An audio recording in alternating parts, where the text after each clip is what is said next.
4%. So they're strong. Yo, you want a brew? Yeah,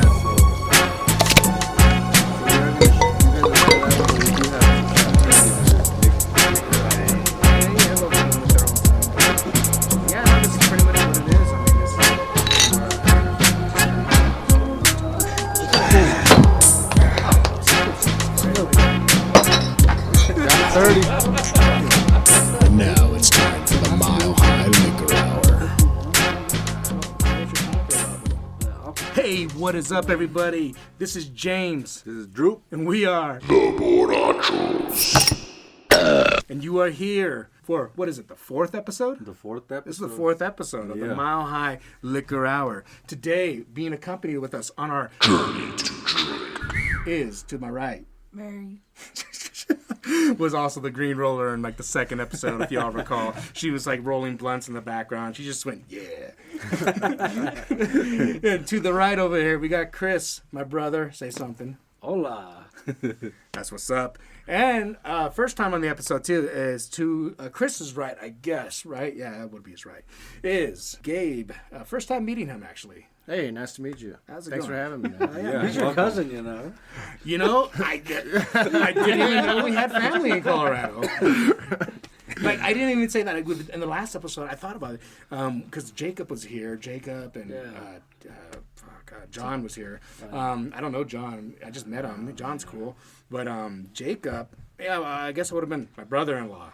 Yeah. I just went, I went, over here we got Jake. And Chris was like, up. And I was like, Jacob. yeah, I guess so. By the way, he's your brother-in-law. If you didn't know him. Yeah.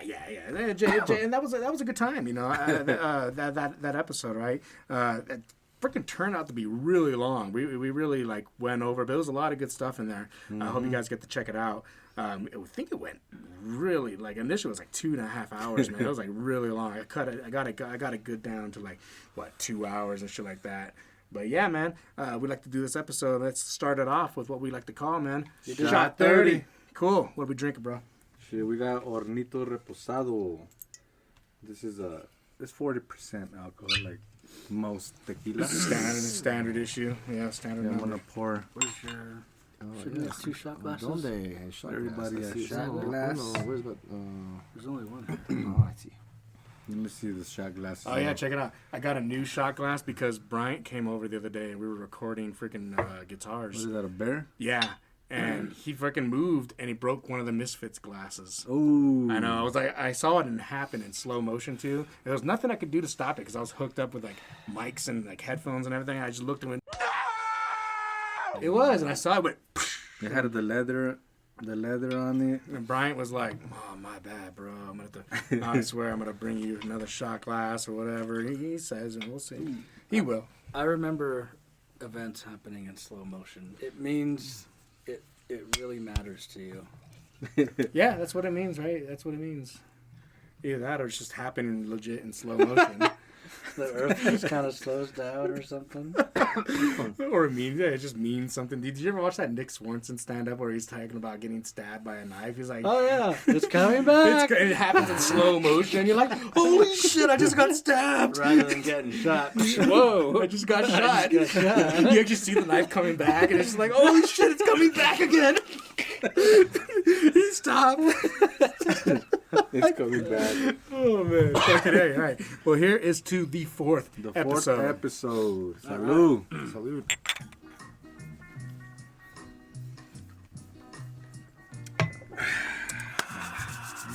Yeah. Ooh. Tasty. That is yummy. Oh, that's good. Yeah, it's like lava poured down my throat. No, it's not. I mean, then again, we did a little shot before we came out here, but just to warm up. It was cold. Just a little mini shot. Just a mini shot. We were like, just a little mini shot in a beer. Okay, cool. But fuck it, hey, bro. What is the first beer we are checking out today, man? Shit, we have a beer from Odell Brewery, Denver, Colorado. It is called Positive Latitude Passion Fruit Imperial IPA.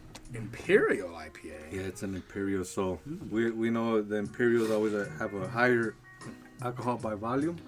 This one is 8 ABV, and the IBUs, the bitter units, are 49. So it's less bitter than the beers we did last time? Yeah, the last one we did last episode, one of them I think was up to like 80, I I believe. mean, 49 is not something to be trifled with. Still, the 49 is pretty good. And it depends on what hops are used, because sometimes even high or low. Hey, there's even a little thing in the back that says shit. It says, change your state of mind and come with us on a journey to a positive latitude. Loaded with passion fruit and juicy hops that amplify the tropical notes. This Imperial IPA will whisk you away on your next adventure. All right. thought It it looks was like a hippie beer. I'm ready for a whiskey. It does look like a hippie beer, you know what? It's a big giant hop in the middle of it in the picture. The Hop Island. And it's a hop island. Yeah. It's got a little waterfall coming down from it. They're going in for that. Oh, and I see, and it's got a little plane, and everyone's going into Hop Island. Yeah, That's what's up. they're on the way to get drunk. You know, this is the first compass I've seen that has north on the bottom. Oh, let's see this. Oh, yeah. Just saying. Well, there's a first for everything. I wonder what the significance of that That's means. awesome. So, in other words, this plane is going south. Right. Or whoever he is, He's going, he's backwards. yeah. He had one too many Imperial IPAs. Well, fucking A, man. Let's fucking get into check this. it out. Yeah. Eyes.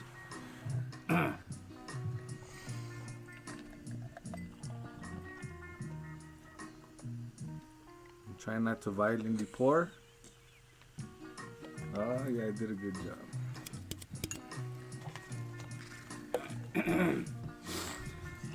First we smell. Let's see, I want to give it a smell. Ooh. So this is a fruit beer. Yeah, Um, passion fruit. Yeah, but I smell pine. It's very Yeah. piney.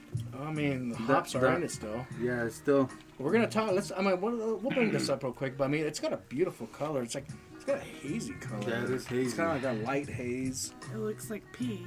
Yeah. You know, kind of. Hold on a second. Oh, God, man. A little glass dependent there. Well, I see the pea now. It just looks like foamy. I didn't think that till you said it. If you have foamy pee, then you're in trouble. It's happened. It's happened. Shit, man. Let me get a good whiff on this. It smells fruity. Yeah, it's got aroma though. It's kicking. See, I'm learning that, like, when it smells piney, now it's starting to smell to me like a little citrus. Mm-hmm. Very citrusy. Yeah, like a citrus smell. I just smell those pine needles. Mm-hmm, yeah. Remember, Mary? Pine needles? It's the pine I didn't spice. realize- Pine spice. We talked about it was like pine spice. The What pine fuck spice. is I that, made man? I made that one Yeah, up. it's like it's the Dollar Tree version of pine sol. Oh man, It yeah, reminds smells me, good. now that you said citrus, it reminds me of a blue moon smell.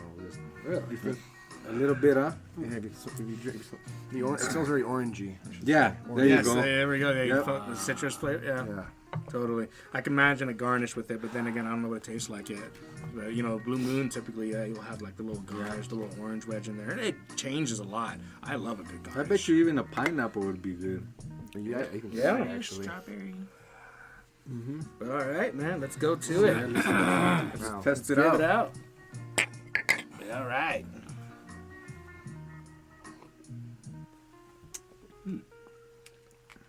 A bit nutty. There's no nut in that. No foam got on my lip. No roasted malts here. Holy shit! Fucking. It is fruity. Not that, I mean, it's not like sweet fruity. Like no. I was actually dreading drinking this beer this day actually because I was going, okay, it's gonna be sweet and as fuck, and you know I'm not really much in the sweet, or it's gonna be real sour. But Yeah. no, this is actually. It has a tiny amount like of tartness to it, but I it's like not this. overpowering. Also, the alcohol 8%. I can sense it a little bit. That's another thing too. Yeah, right. but not horribly. 8% is pretty high for a beer. Yeah, so- yeah. But normally I would taste the alcohol like almost right over, going woo. Yeah. But not that. You might be hesitant to be like it's kind of a weaker beer without reading the label. Yeah, until Yeah. you drink like 3 of them and you're like, liar. oh, I'm feeling a little weird here. It's still a little strong though. It's Yeah. got the taste. Do you feel that strongness? I do. You do. Well, Chris, yeah, I mean, you drink beer every day. I don't know. Not imperial. I don't know about that. You're not an imperial drinker every day. I mean, I'm from Imperial. Valley. Oh man, good times. But no, I don't drink beer, but I would drink that one. Yeah. Yeah, it's good. one other taste. Yeah, so the imperial part, I think it's more common, like, I think it was a United States thing that they just started making the IPAs just stronger, just more hops, and even if you boil them longer, the alcohol gets higher too.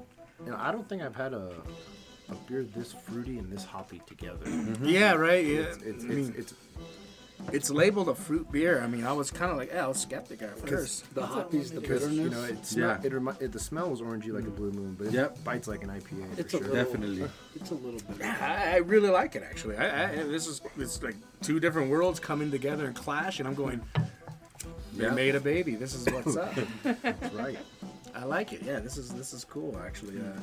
Would they consider this a fruit beer because it's a Well, IPA?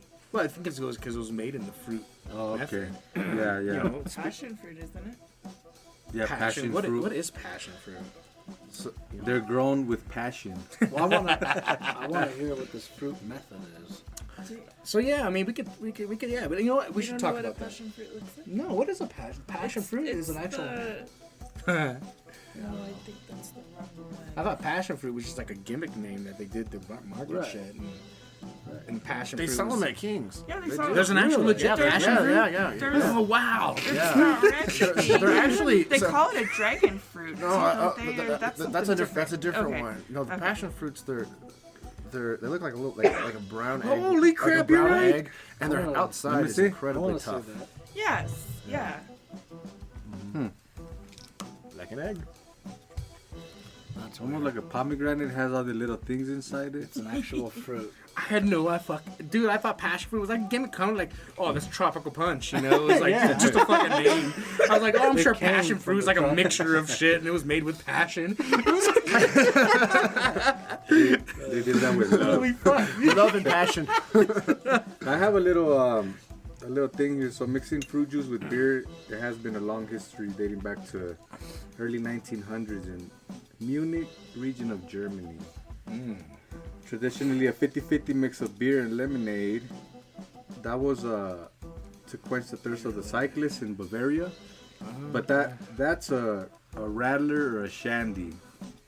The actual fruit beers, they're lambics, creeks, framboise, and they use concentrated fruit or fruit juices to I to see. You brew. know, I watched a video because I was looking at fruit beer. I was like, oh, how the fuck would you make fruit beer? And then I watched what it was. It's like a dude, you take your first batch of base beer. So let's say I make a stout of some sort, right? And I got and I ferment, I let it sit, and I have stout beer now sitting fermenting. I'm like, I'm ready now. And then I get let's say a bunch of blueberries, right? Whatever my fruit of choice is, and I mash it up to make it what it looks like to be a smoothie. Yeah. And then you pour that smoothie into another barrel, just like another fermenting barrel, basically. And then it sits at the bottom. Then you pour the beer, your base beer, into there, and then you let that shit ferment for another fucking a month or 2 or 3, whatever, how long your process is. And you can even introduce more hops or dry. You could dry hop. You could dry hop into it if you want, but. That was it. Like when I first, I was like, "Oh wow!" I had no idea. It was like that was it. I mean, I guess that makes sense. I always associated fruit beer, kind of, with didn't fucking isn't jail hooch fucking just fucking fruit. Cocktail fruit, bread and fucking sugar to. They put it in the bag. Don't they? Yeah. I actually had that before. That's pruno. They call it pruno. But yeah, no. So there's different types of styles. Yeah, lambics, beers are originated in Belgium. There's a fermented with cherries is Creek. It's called the Belgian dip. And As they say, right, from Belgium. so fermented with cherries is called the Creek, and then fermented with raspberries is a Framboise, and those are really sweet though. Lambics, Creeks, it's B-O-I-S-E, but it's Framboise. Framboise, that's right. Framboise. Is it French? It ain't Mexican. This is a little French Mexican. Esa madre qué? James, Yo no sé. That's good, dude. But yeah, so no, yeah, Framboise. And then, yeah, that's Creek, and that's a lambic. But then, also a newer thing that's out in popularity is sour beers nowadays. I know. We're gonna do one here. I'm not a sour beer. It's something that like you have to build up on. I think. Yeah. You know, like you make it. It's kind of like hot sauce growing up. You know, Yeah. when I was a kid, I was not a hot sauce dude. I was like hot. Ow. Now I'm like I just fucking bleed hot sauce. And I look for injections now. I go fuck. I'm just gonna shove this fucking Reaper in my fucking arm. How did you Oh, that's train? the shit right there. How'd you train Just yourself? little by little growing up, you know, it grows on you, and you just kind of keep going. We used to chug the Tabasco sauce and then run barefoot in the snow afterward as little kids, first What graders. the fuck was the point of that? We're first graders. It's like It's hot. Let's run in the chug snow. Tabasco and run in the snow. Shit. And then I'd get like saltine crackers and jalapenos and just. Oh, of course, yeah, that makes sense, yeah. And then now I'm up to fucking Well, when I was a Carolina kid, Reapers. well, I guess when I was a kid, like, right, because like the ice cream man in our area, like we grew up in like Southern California, super like the deep South of California. Deep South. It was like basically the ice cream men over there. They carried, you know, obviously ice cream, like regular, you know, fucking. Is ice it like creams. a paletero or an ice cream truck? It's a mixture of both. Okay. They had paletas and shit like that. Okay. But then they also had choritos. Oh yeah, the churritos. You were able to go there, and the ice cream man was packing, you know, yeah. Valentina, They did have lime, the chamoy, ice you cream know. man. They had, and then they'd be like, "I'll take a bag of choritos, and I'll take a bag some Lucas, you know, shit, some warheads, and a fart bomb." And Oh, you shit. remember that? Yeah, I did. You fucking hold the little bag. She's like, Oh yeah. Yeah. and people like, "Ugh." It was like a foil looking bag. Yeah, man, And it you was just pop the inside. just like tossed by the girls' restroom. Just you like.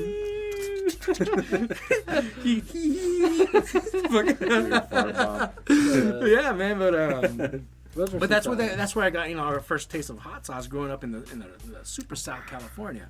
Is, you know, again, choritos. I was like, it was just fucking like, what is choritos? It's just like corn chip, basically, just corn Yeah. chips in That's a how you bag. describe it. Throw Except your- it's a stick. Corn stick is how you describe it. Yeah, basically, it's delicious. I mean, eat it by itself, you're like, okay, it's just like a thicker fucking. It's Yeah, actually it's like masa. It's like they just mashed corn and then they make it into the little sticks.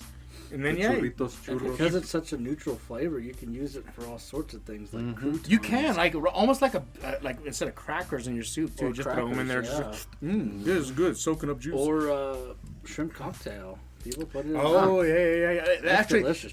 over in California, actually, there is a place that does it, and they call them churros locos. It's just basically it's a shrimp cocktail, I love and they have the those. choritos sticking on the Dude, top, and there's some in the middle, and that is pretty I'm delicious. having the shrimp. Oh man, right? When you pull them out, you're sitting there going, look at that clamato and everything. Oh shit. Yeah, and then you add your hot sauce. and That's making me stuff. hungry for seafood now, dude. Fucking A. Hell yeah, dude. I like a good seafood.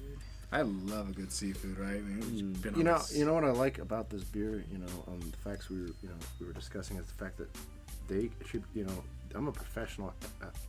I give this to athletes. Yeah. You know, this is better than water apparently for Yeah. Germans.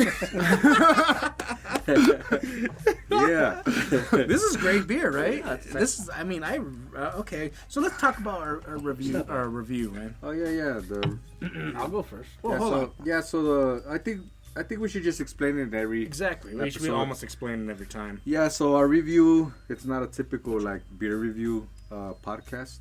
We just made up our own style. We give it 6 stars for like, I guess the quality that you think it is, and also out of a 6 pack, how many beers would you drink? So it's a 6-6 mark. So yeah, so you go 2, 3, you know.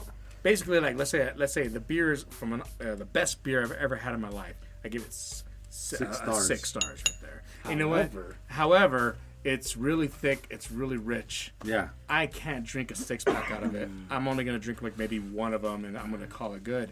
To give it the drinkability on it, right? Yeah, You kind of go, all drinkability. right, out of a 6-pack, how many are you drinking? Like I could be like, oh, that's a fucking 5 right there. I'm gonna drink the whole damn 6-pack, dude. I can see that right there.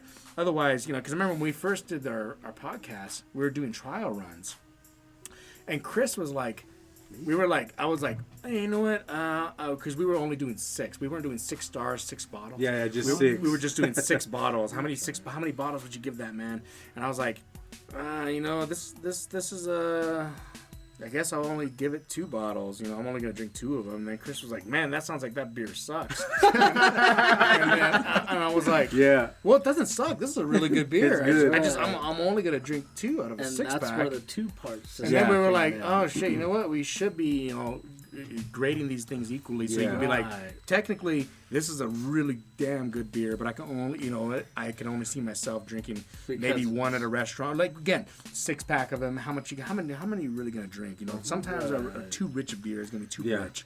And So what that really means is that you're also grading it on how drinkable it is. that's the How drinkability, easy and it that's goes the down. drinkability. The drinkability. Exactly, man. Right. The drinkability of it. So you grade the quality and then grade the drinkability. Yeah. So with that being said, Chris, you said you wanted to go first. Take us there, Yeah, bro. I would definitely drink 2 because it's a little bitter for me. You would drink 2. What do you rate it though? As stars? I mean, it's a good beer. I guess I don't have too much experience comparing beers, but it's probably at least a 3. 3-2. All right, cool. And we'll go around. Gabe, what you got? Yeah, I'm gonna have to say I would drink 2. I'm kind of in the same situation. It's a little rich for me, and I think, you know, after 2, I'm pretty saturated with the sweet level. What do you give for quality though? Out of 1 through 6. I think I would give this probably a 4. It is actually pretty complex because the smell and the flavor really don't. You smell it, you're like, wow, it's fruity. You taste it, like, wow, it's actually not what I was expecting. I was not expecting the same thing. It actually did surprise the hell out of me. Yeah. I was expecting like either something more tarty and like sourish and or sweet on the other spectrum. But I was like, whoa, this is not what I thought. This is delicious. But Drew, what do you got, man? I'm gonna, I drink 2 out of the 6-pack. I'd give it 4 stars for being an imperial. I haven't tried a fruit imperial IPA, so it's a little more tart than I thought it would be. I expected it to be more on the sweet side, but I had 2 different expectations. I Yeah. was like, it's either gonna be like this too or that. sweet or Right. a little bit on the sour. I'm doing the same exact thing. I think 4.2 is 4.2. a 4.2 is completely appropriate. Yeah. You know, it's a good 4-star. I would probably go 2 beers, and I'd Yeah. probably be like, that's it. You know, even an argument could be made for 1 beer too. Yeah, and I think also it's how high the alcohol is. It's also what makes it a bit more that's a rich. good point. Or the more thicker or something. So yeah, that's why I drink 2 out of it. This definitely I think is a headache beer if you overdo these beers. I didn't sense that headache. I didn't sense the headache part too. I think you're okay. So you showed me a picture the other day, man. You said you were drinking a beer and you're like, has a sweet flavor to it. I've noticed when the beer has that sweet flavor to it. That was I get headache. Sugar, man. It's that sugar. It's gonna get you. Yeah, but I'm saying headache because of the alcohol content on here. Like, if you take 3 shots, drink a 6-pack of this, go to bed, I think you wake up with a slight headache. Oh, I think both for both the sugar and the alcohol content, because you don't realize it's up there. You know, you're taking one to the dome until you wake up the next day. Oh yeah, yeah. Plus, if you're taking shots, shit, definitely. So, all right, general talk, real quick. You know, so what's been going on, guys? Actually, Gabe, I haven't talked to you. I met you once. Again, when I met you, it was like that? Okay, it was Rosemary and Eloy had come down. They had come down. So first of all, I want to go here and say, Rosemary and Eloy has come down a lot. They have? I don't remember this. You guys, and then eventually Tika or somebody will call me, but like, hey James, apparently Rosemary and Eloy came down, and we met this guy named Johnny who lives. We apparently realized we have family up here. We found out about them. We all decided to go out to eat and everything, and then we started realizing, you know what? We forgot about tell James. We did. And I'm sitting there going, bro, it's 9:00 at night. If I would have known I had plans, then I would have fucking did. I'm drunk as fuck. I ain't going anywhere. The fuck you. Hang up. I'm going, bastards. And then every time you talk to me, like, I feel like you were there. And not just that moment, every other moment, it seems like, yeah, remember when Johnny and Gabe were there? I was like, Chris, I was never been there. But I actually met you. I think we were four-wheeling. Nope. No.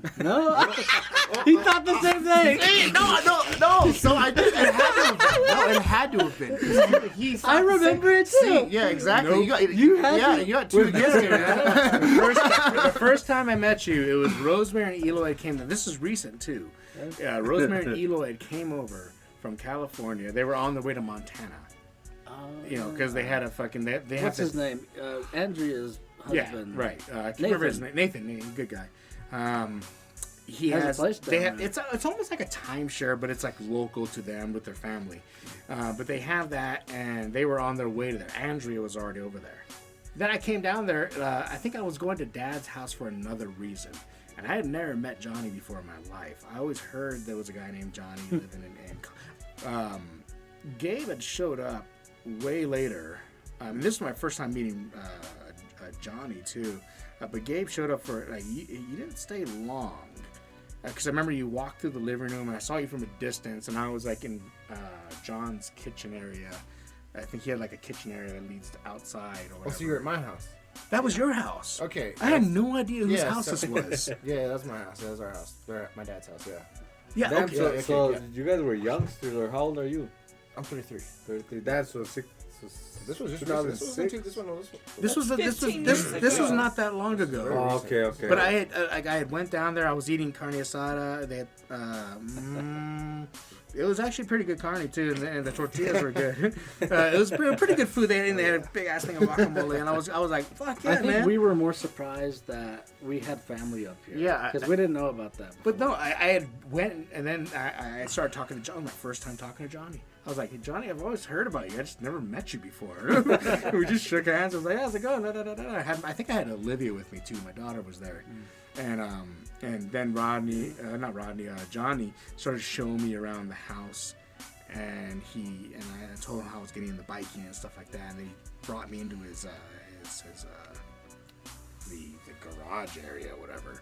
And I was like, oh, cool. Because he was like, you got to check out this beach cruiser. And I get in there and I go, that was a sick looking beach cruiser. I fucking, hey, do you mind if I drive it around, dude? So I got on the beach cruiser and I fucking started riding. I was like, hey, this is cool, man. It was kind of like, it's got real big arms, like, you know. It's like a Harley. It rides like a Harley. Yeah, it rides like a Harley. So I kind of felt like I was riding around, like looking up. What's up? Just driving. I was like, hey, man, this is a good bike, man. Fucking drove it back. But then I remember seeing Gabe and he came through the living room and we didn't really say anything. We just kind of went, hey, what's up, man? Yeah, I made note. No, actually, they said, I remember now. They said, if you want to know about Bigfoot, they pointed to me. We'll get into that later in a bit. Yeah, that's I think I recall that. That was, and I think that was it. That was it. And then Chris would always bring it up, going, man, you remember Gabe, man? He was with us, man. This, and I was like, dude, I wasn't even on that trip.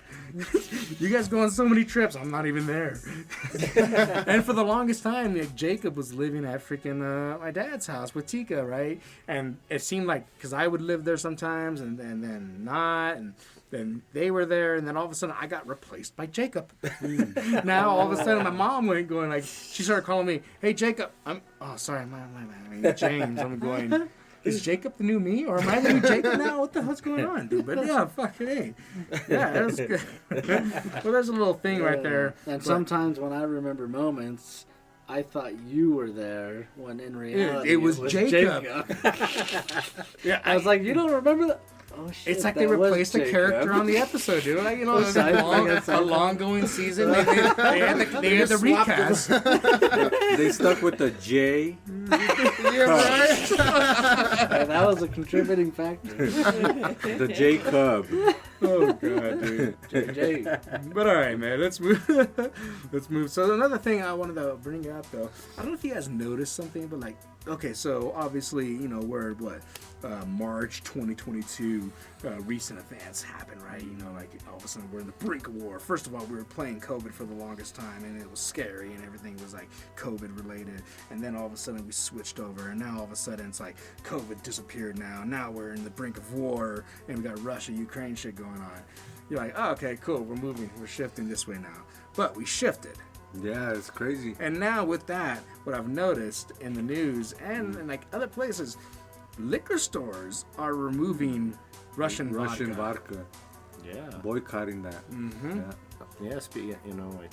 Hey, they're raising our gas prices. Gas prices are raised up Because of this. A lot of things are getting affected. We just spent $80 fucking filling the tank up, and then wow, it usually costs like what, 50, 60? 60. So basically, Jeep, if you Cherokee, Yeah. if you like vodka, just go to like an American, like Well, Tito's or Tito's, yeah, Tito's is good stuff. Good vodka. Yeah, it is really good. It's Austin, Texas, actually, I believe. But can we even name a Russian vodka that we all drink? Stoli. Oh Stoli shit! night. I wasn't expecting that. Yeah, that's as Russian as you can get. Fucking Smirnoff is Russian now. What Smirnoff? is it? No I'm way. not sure. It's Smirnoff. so mainstream, I have no idea. Now I gotta fucking I look. picture them saying Smirnoff. Very well.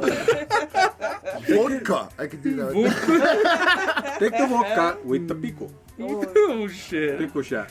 Is Smirnoff Russian? They got Yeah, Stoli. It's closely associated with Russia.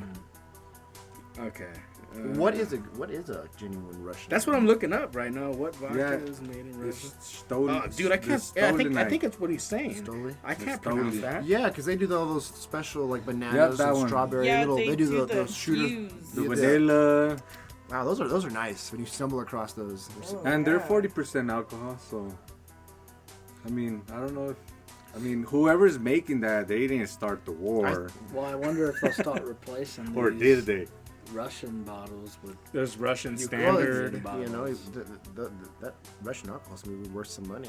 It really Yeah. is. There's going to be it's controversial, but Oh, yeah. it is going to be worth some money. It's Dude. it's a crafted product that's no longer available. Babe, we're gonna have to go to the store and buy some Russian Yeah, vodka. we're gonna have to go stock up on Stock it. I up. guess. If there's, I think it would be a good idea because times are changing fast. Well, you know- stupid fast. Well, We'll sell you also a the way. shot for $50. You want a shot of Russian vodka? Yeah. It's gonna cost you a little bit here, just Yeah, take exactly. tips, It's like those Cubans. That's awesome. But no, now I feel concerned. We're gonna have to go get some Russian vodka now. We got a little collection over there, but like, fuck, I don't think I've ever actually had a proper Russian vodka. I've just been drinking, as a kid, right? Yeah. You grow up fucking as a kid, delinquent drinking fucking liquor and shit like that. You drink what? Skull, the like Fucking nasty Skull, shit. McCormick's, Beefeater. Beefeater. It's the best. Oh, They they make the vodka too, or because that's They make gin. almost Gin, everything, yeah. dude. Yeah, that's gin. There's a Beefeater vodka. Is there? I That know. ain't there Russian is. though, is it? No. That's doubt British. British. I don't know, but it's not a Russian. No, yeah, because the beefeater's the dude with the fucking. No, it's the dude with the spear, right? Yeah, the guys that don't smile. The fucking. He has a red outfit. Is it a with the British dude or I thought it was the dude with the spear? I can't The remember. beefeater? No, yeah, it's the guard at the fucking England gate. Yeah, the But- English guard or whatever. But that's good gin. Yeah, it's good gin. Beefeater's not bad, but like Skull, that was. Oh, yeah, that's the vodka. You, I'm looking at you over there. I mean, I buy cheap. Yeah. Hey, you wake. Ooh, Oh, you want? can feel that. Oh, now. cheap. I Feel probably the haven't skull drinking enough though as you guys. Wait, to cheap compare. Absolute's vodka. pretty good though for Absolute. Yeah, and for a there's good like it's what you pay. there's a Svedka. Svedka, the Yeah, that's robot not bad. vodka. We can Yeah, call it. they distill. One of these. There's different. Yep, that guy. That dude, yeah, see, yeah. Don't mess with that dude. Don't mess with that dude. Yep. It's like the English army dude. The guy with the tall hat and shit. Yeah. Yeah, no, Amsterdam, New Amsterdam too. That's okay. Amsterdam is that? I think that's Amsterdam. American. Yeah, totally. Yeah. I don't know. Yeah. That's what I'm used to. Like, I guess I've never actually had a proper Amsterdam Russian vodka. vodka. Now, that's what I'm saying. We're gonna have to go get some Man, Russian dude, vodka. you ain't missing nothing. What? You gonna say I'm not? I've had Grey Goose. Grey Goose is not Russian. Yeah, Grey Goose. That's great vodka. It goes Yeah. down smooth like water. Yeah. I've had Elways. I've only had the stories of like Christmas when you get like the pack. Oh, You know what I'm let's talking see. about. I'm missing out, man. Yeah. the holiday. Now I pack. can't Yeah, the tell holiday anybody I'm pack. drinking a Yeah. Russian I vodka. know what you're talking about. I gotta drink a Russian vodka before it's too late, and before it becomes like $50 a shot. I guess It's gotta I be, do man. too. It's good. Yeah. That makes sense. I'm gonna have to have me a white Russian before it's too late. What's Wait. up, girl? It is a drink. I was like, that's a good drink. Yeah, The but it white was. Russian is a good drink. He's talking about a legit white I know. Russian. He's like, Oh, I'm gonna have to have Hey, myself a man. white Russian now. I got those massage parlors up the street. You'll find them out there, dude. You'll find your way. You'll find it. Another thing, dude. So aside from that, you actually sent me this the other day. I saw, and I looked it up. I was like, "Whoa!" You sent it to me. I was in the middle of a concert. I was yeah. like, "What the hell?" Oh, I'll look at it later. And I looked at it later, like a couple days, or I was, hungover. Yeah. And I saw that there's a new bill, a Colorado bill, put in. They're doing a petition. There we go, to make it. Yeah. To extend bar hours now. So when last call typically is like 2 a.m. to 4 a.m. To 4 a.m. I think to me it's a That's step a in the right. lighter. That's a step in the right direction. I used to work graveyards when I was first starting my career, like Hey, way this- long ago. The state of Colorado has issues with drunk drivers. I have 4 DUIs myself, thank you. And now they want to extend bar hours to 4 in the morning. I don't think they should. I don't know, man. Like, as much as like the part of me says, yeah, that's cool, but it's because I don't know. you're gonna have. To me, it's like, well, yeah, that's the way the state's gonna make money. Lock motherfuckers up. Well, it's the first step into 'em- us becoming a living city, like always live city, kind of like Vegas. How First many of bars you know that are open till 4 in the morning? all, here nothing's open to 4 a.m. right now, not yet. I hope Anywhere so. else? Like in Vegas, and you go Oh, to like you Vegas, go to yeah. you go to big cities that are living all the time. First of all, when I used to work graveyard shifts, dude, I would work like third shift, right? So I'd get off like 5 o'clock in the morning or like 2 in the morning. It depends on when my shift was over. And you know what? There was nothing that catered for you at that time of night. So Yeah. like whenever my lunchtime was like fucking. It depended on which one I was on, but sometimes it could be 11 o'clock at night, sometimes at 2 in the morning, and 3 Yeah. in the morning. And you know what? Your options were limited to Denny's. And IHOPs. hopefully you had beer at home. Yeah, and then when you get off work, right? Yeah. And then it's like, let's say it's 5 in the morning, Everything's 7 in the morning, 6. closed. Everything's closed. Usually when I get off right now, I get off like 4, 5, 6 p.m. whatever. Usually I go, hey bros, I'm hanging out with my friends, coworkers. I'm like, let's go hit the bar real quick afterwards. You can't do that when you're on third shift, second Yeah. shift, fourth shift, whatever they call it. It's like going, well, I guess I'm just gonna go home and day drink on my fucking porch.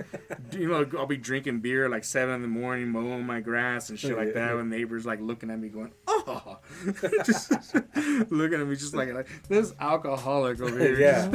It's like, I just got off work, man. Hey man, this is nighttime to me. What you looking at? I just got off work. Don't judge me. Don't judge me, man. Yeah, and then I used to take sleeping pills too. You know, because I'd be like, well, it's noon. I gotta fucking go to bed now if I'm gonna wake up at 7 or 6 or whatever or 5. You know, I gotta. Yeah. So I'd be like, I can't sleep right now. It's pretty light. And I put a sleep mask on, toss a couple pills, and flop. And that was it. But I think it's a step in the right direction. However, to counter that though, companies would have to really worry about, are they going to have that business? Well, plus are they going to also, have that they got to pay for the lighting, the employees, and everything. Yeah, like that, to be up that late to keep it open, right? But also, I think it's location's going to be key. key. It's a good thing for the cops because, like, I was thinking about that this too. bar's open till 4 in the morning. They're gonna be watching out. For... Well, bars. I mean, cops are always watching out after those places, anyways. If places are open, like bars, to 2 a.m., they're already watching it. That plus also banks and ATMs, especially during that hour. But that gives them 2 more hours to. So I was gonna say, you know, if Now the cops gotta stay up late. If the bar is gonna be open till 4, they might as well just extend it to 5, so the alcoholics Might as can well not close. make the cop shift chains and drive home safe. You know? Yeah. And that way, and then Magic that way, hours, I call it. they could close for an hour in that case, and then just switch shifts, clean up, boom, open, close at 4, open at 6, boom. And then when your boss says, "Did you literally just come back, get out of the bar?" Like, you can read it. So That's awesome. Exactly. Yeah, maybe. No, that's hilarious. But yeah, I mean, I don't know the cost of that. You know, that's one thing to look at, right? Now they do have a bracket. I heard it's like, so what was it like when they start? If you close at 4 in the morning, you gotta open your bar at, I believe, like 7. Oh, so there is a weird. So there's I a did see time that. frame of the bar. Yeah, there is one that can open from 5 to 7, I think. So if the bar opens earlier, they can run it to 2 a.m. Or maybe it's like, I can't remember. I think 6 o'clock is the only hour of the whole 24 hour that there is no liquor being served. In the morning. Yeah. Yeah. That's the That was crazy. But yeah, no, so yeah, there is a time frame of, so this bar can be open to 4 in the morning, but only if they open at this time in the afternoon. In which obviously that not many places are gonna. That's why there's probably like brother sister places. Like well okay we own this big place open to this time, and then our other places open from this time to this time. There's actually a place like that called. It's actually down here, not here, like more towards South Parker Road, kind of like by Centennial, called. I think it's called Third Shift or Night Shift, but it caters to those people that get off work really like in the morning, and yeah, it's a bar. That was like I was like working in a sock, in Centennial somewhere, and we got off. I was like co-riding with somebody, like carpooling, I guess. And he was like, "Hey man, you want to go hit up fucking I think a Night Shift, Third Shift?" I was like, "What the fuck is that?" And then he was like, "It's a bar, dude, and it's for like people that get off at this hour." I'm like, "What? There's a place like that?" Oh, thank fucking God, man! I would love to go hang out and shit like that. Otherwise, I just feel like life is. They had beer, or they serve liquor. They had food. I don't remember eat there, but Do you think a place like that would serve food because people that did get off work, they want to go eat and have a beer? Yeah, fucking Bonita just runs up on me. Fea. They call her Bonita. Well, Droopy calls her Fea whenever she's mean to him. You're not pretty anymore. I wouldn't mind a nice Taco Bell dog. I mean, that's kind of what she is. She's like a mix between a Jack Russell and a Chihuahua. But yeah, she's alright. Pero bonita. But alright, cool. But besides that, dude. Alright, cool. Let's move on a bit here. So these come from drunkguard.com, and they come from the Did You Know series. I bring these up pretty much every other episode, or pretty much every episode so far. I don't think I'm gonna run out of these eventually, but these are pretty cool to bring up because every time I read them, I go, man, how awesome is that? So, did you know? What we know as a shot glass was originally called a firing glass because after their contents were knocked back, they were sharply banged on the table or bar top, creating a sound reminiscent of a gun firing. This was eventually transposed to gunshot glass, then finally shortened to its present form as shot glass. That's kind of cool. And there's a little picture of a guy. I can picture the bar. Yeah, I mean, usually when you're at the bar table, you go clink. Oh man! After you take the shot. Now on the card, there's a little picture of a dude. He's got a little freaking pipe sticking out. He's like For an even more impressive effect, fire off a pistol as you bang down the shot glass. Bang. Yeah. I got a homeboy that did that at a club. I won't say what state or what his name is, but he fucking like blah blah blah blah. As he fucking put it down, or he took the shot. No, and he, they went boom, no, boom, he boom. just took the shots in the air. But then after he took the shot, Yeah, no. so he took the legit shot, and then he went. So yeah, I won't mention it. Well, he missed a good opportunity though. I think that would have been cool just to been like do what he did, go Bam. slap, at the same time. Yeah. It's kind of interesting, but fuck, yeah, it's awesome. Another thing from Did You Know? So, contrary to popular belief, the Egyptian pyramids were not built by visiting intergalactic aliens or captured slaves, but rather by hard-drinking Egyptian laborers. Each worker was issued 10 plus pints of 5% beer per day, practically guaranteeing a motivated and joyous workforce. And the little dude says, when an ancient Egyptian held up a papyrus sign reading, will work for beer, he damn well meant it. Oh, wow. That's hilarious. Yeah, the German cyclists learned from these guys. Yeah. How do you say that word? Papyrus? Papyrus? Is that the right word? Okay. That's hilarious. Papyrus. I was like thinking of papaya fruits. I'm like, when I say papyrus, papaya, what the fuck? That's kind of interesting. A bunch of hard, it's just, It's got to be red on the inside. How do I know what they look like on the inside? What do they look like on the outside? But hell yeah, man. So yeah, okay, cool. With that, man, let's move on real quick. So we'll move on to a featured artist. So this is actually one of my other bands. We're no longer a band anymore. We just kind of dismembered or like kind of put a hiatus, quit on it. So it's gone, which is kind of good for me because I get more open free time now. I can actually focus on podcasts now and my other two bands or three or whatever, and work finally. But this was remnants of what was once in Denver. So it's a powerviolence band. If you guys are not familiar with powerviolence, pretty much imagine somebody with weird, funky voices, like they're like a drill sergeant or like a football coach, and they yell like that, real short. The songs are anywhere between 20 seconds and a minute and 20.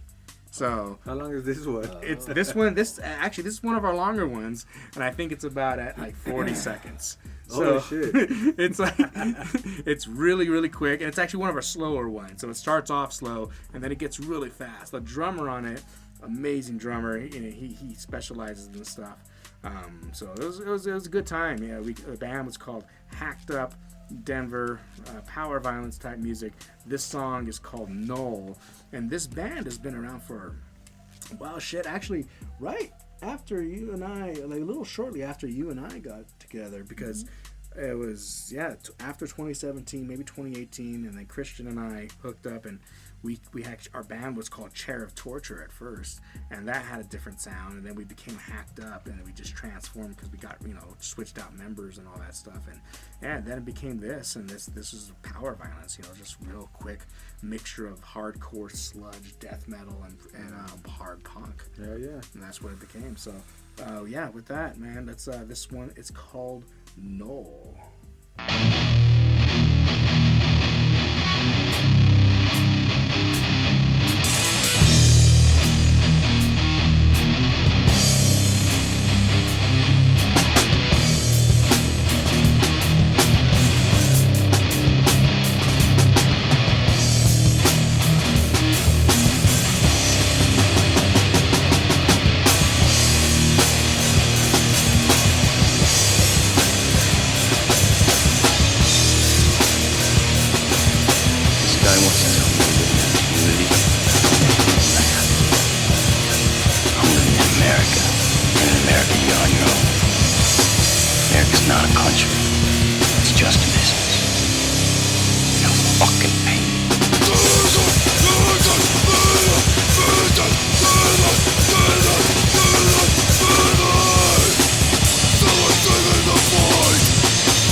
man. That was What's Up, dude. That was fucking Hacked Up. You. Again, song called Knoll. Like I was saying, like it's like Power Violence, real quick. That was actually one of our slowest songs. It starts out real slow and then it gets to a fast part and it's brrrr, and then you have Christian, the vocalist, and he's got that drill sergeant voice or like a football coach. Going, Yeah, I heard that. and it just like ends. It's like 45 seconds, if maybe a minute. I don't know. It's not that. That's probably our longest, shortest song, our longest, slowest. So when song. you do a venue, how long is this? Oh, like fucking. Oh, it depends. We also add 3 other songs from our old stuff, which is a little slower, but still fast, but slower. A little more longer, like a minute 20. Do you think like you got like a 10-15 minute? Yeah, and then taking time, then we'll throw a cover in there from another like genre, other like bands of the genre, and then it's like about 15-20 minutes. Yeah, that's cool. That's good. It used to be like, there's other bands out there that fucking have only like 12-minute sets or 9-minute sets. Damn. And that's cool. Like, there's a lot of. Hey, and that punk fits kids in out there. more bands to do their thing. Right. Dude, I was playing a show. Okay, so I played a show fuck, man, what's today? Monday? Shit, this Saturday. Last Saturday. Mm-hmm. I played a show in the Certain Punishment Band. We played at 7th Circle, and everything was going great, right? Crowd's fucking killing it. I'm fucking doing squeals on my guitar. I'm going, oh shit. It's just getting hardcore, and fucking after I fucking started whamming on my bar and shit, the whole guitar goes out of tune. Ooh. The worst thing that can happen happened. Or not the worst thing. I think that was probably the worst thing. I would rather take a string breakage over that, because the whole guitar went out of tune, and then I'm playing, and you could just hear it just sound like shit. I was like, ooh, what the fuck, man? And I have a Floyd Rose setup, so it's a locking tremolo. So it locks over here. It's like a surgical fucking practice to tune your fucking guitar. Yeah, and I was sitting there like, and Rob, the vocalist, he's talking to the crowd. Yeah, man, this next song's about those straight edge kids that'll beat your ass for fucking drinking. Fuck them. And where I was like, oh shit. Hold on. I'm sitting here trying to fucking fix it. And he goes, let's go. And the drums come in, and I fucking go, fuck it.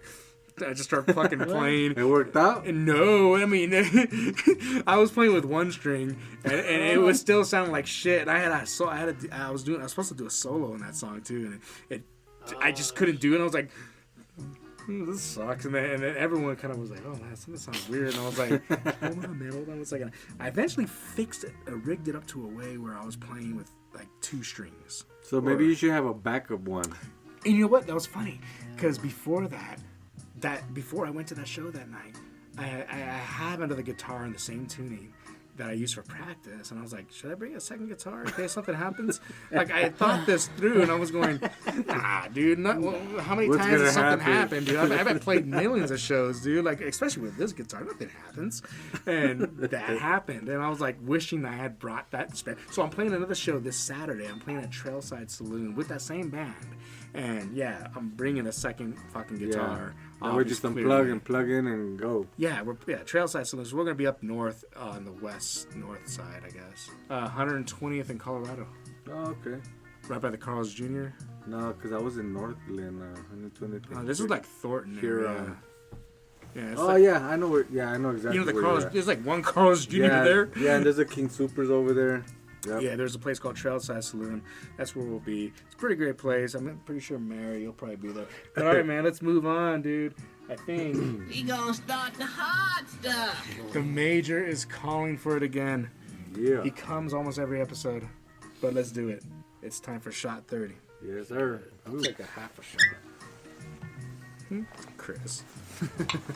Oh, I thought that was you saying that. I was like, what? He did actually sound like me a little bit. Yeah, you did. You earlier. sounded like James. Like, I'm going to take half shot. He's talking about me. Yeah, Oh, yeah, I you was talking and- about gay. Oh. I heard you sounded like Art the other day. Really? I've gotten that from Rondo. Yeah, that's who said it. Yeah. Cool. So who said it? Ron. So who said half shot? Oh, Chris did. I didn't say that. I don't say that. That's like FIFA. I know what this will do, man. Mm-hmm. Second shot, 3 beers actually, since I had one before. Yeah, I'll look in there. Try for the halfies. I mean, I guess I think that's half. though. Hornitos reposado. Un yeah. agave. Con agave. Bueno. Agave. 100% puro de agave. You know, it's not a stereotype. You know, I don't drink much, but tequila definitely. You know, it's only when drinking tequila where I've been in a conversation where someone said something, and all of a sudden I was like, "What's wrong with me? Why does that bother me so much? The things you're saying." Oh, it makes you act kind of weird. Yeah. It definitely gets me like I caught myself in the moment of getting fired up. Like, whoa, what is happening? Oh, interesting. I've heard about this before. You know, I think everybody has a certain liquor that just amps them up to like. What's your liquor That then? guy's talking shit about me. well, I'm brown, so it's awkward. Honestly, Tequila. I don't have anything like that as far as I'm aware.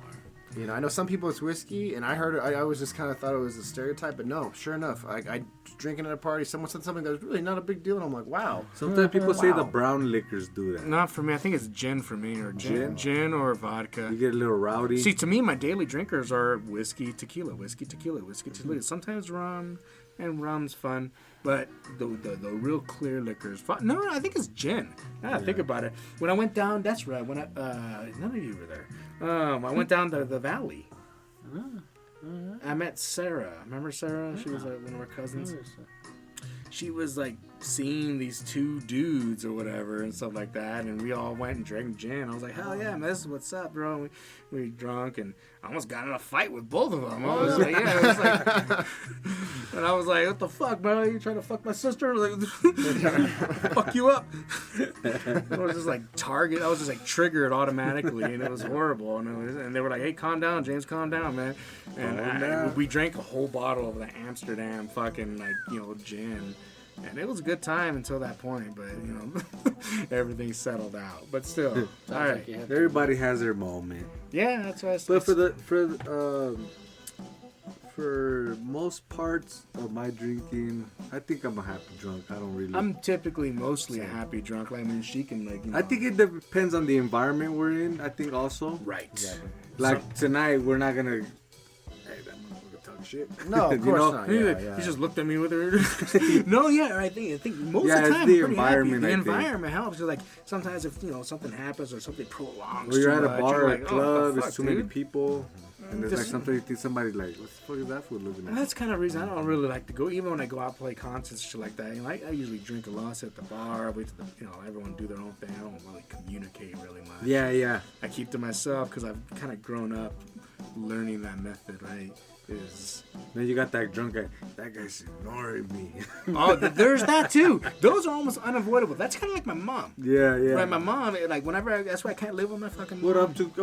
You're too good to talk to me or what? Yeah, and well, then again, you have a fucking room at least. But every time I stayed over there, I was a couch surfing. I was like, hey, I'm staying here between places. I got kicked out of this place. I'm always in transit, and I'd be sitting on the couch, and my mom would just be like coming out, be like, hey James, how's it going? And just like wake me up, and then she'd be like, what's up with the cigarette? And I was like, oh man, I don't got no cigarettes, man. She goes, no, she did not believe me. And then she'd hold it in the back of her head and she'd go, all right, don't lie to me. And I was like, hey, what's up with the beer? And I was like, and I'm looking at Dad, I'm going, hey man, what's the rules of the house, man? He told me no beer from Mom, right? He's like, no. I'm like, hey Mom, I don't got any beer. And she goes, that's bullshit. And I got beer in my car. I'm like going, I can't give you some. And she goes, I fucking hate you. And then she starts fucking, you're a cockroach. And she'll just start going, laying it on me, dude. And then that's when we'll get in fights, man. She's called the cops so many times. Do you remember that time she fucking whipped out that knife on me on Thanksgiving, dude? You caught the knife. Did I? Yeah, because she was going to stab me in my back.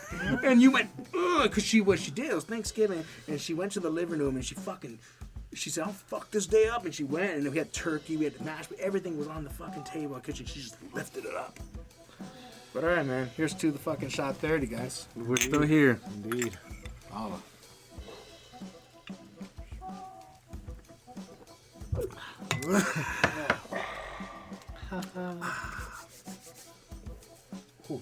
Actually, there's not that much fire going on in my lungs. Yeah, now, right? They gave me a little heartburn this time, but it's always good.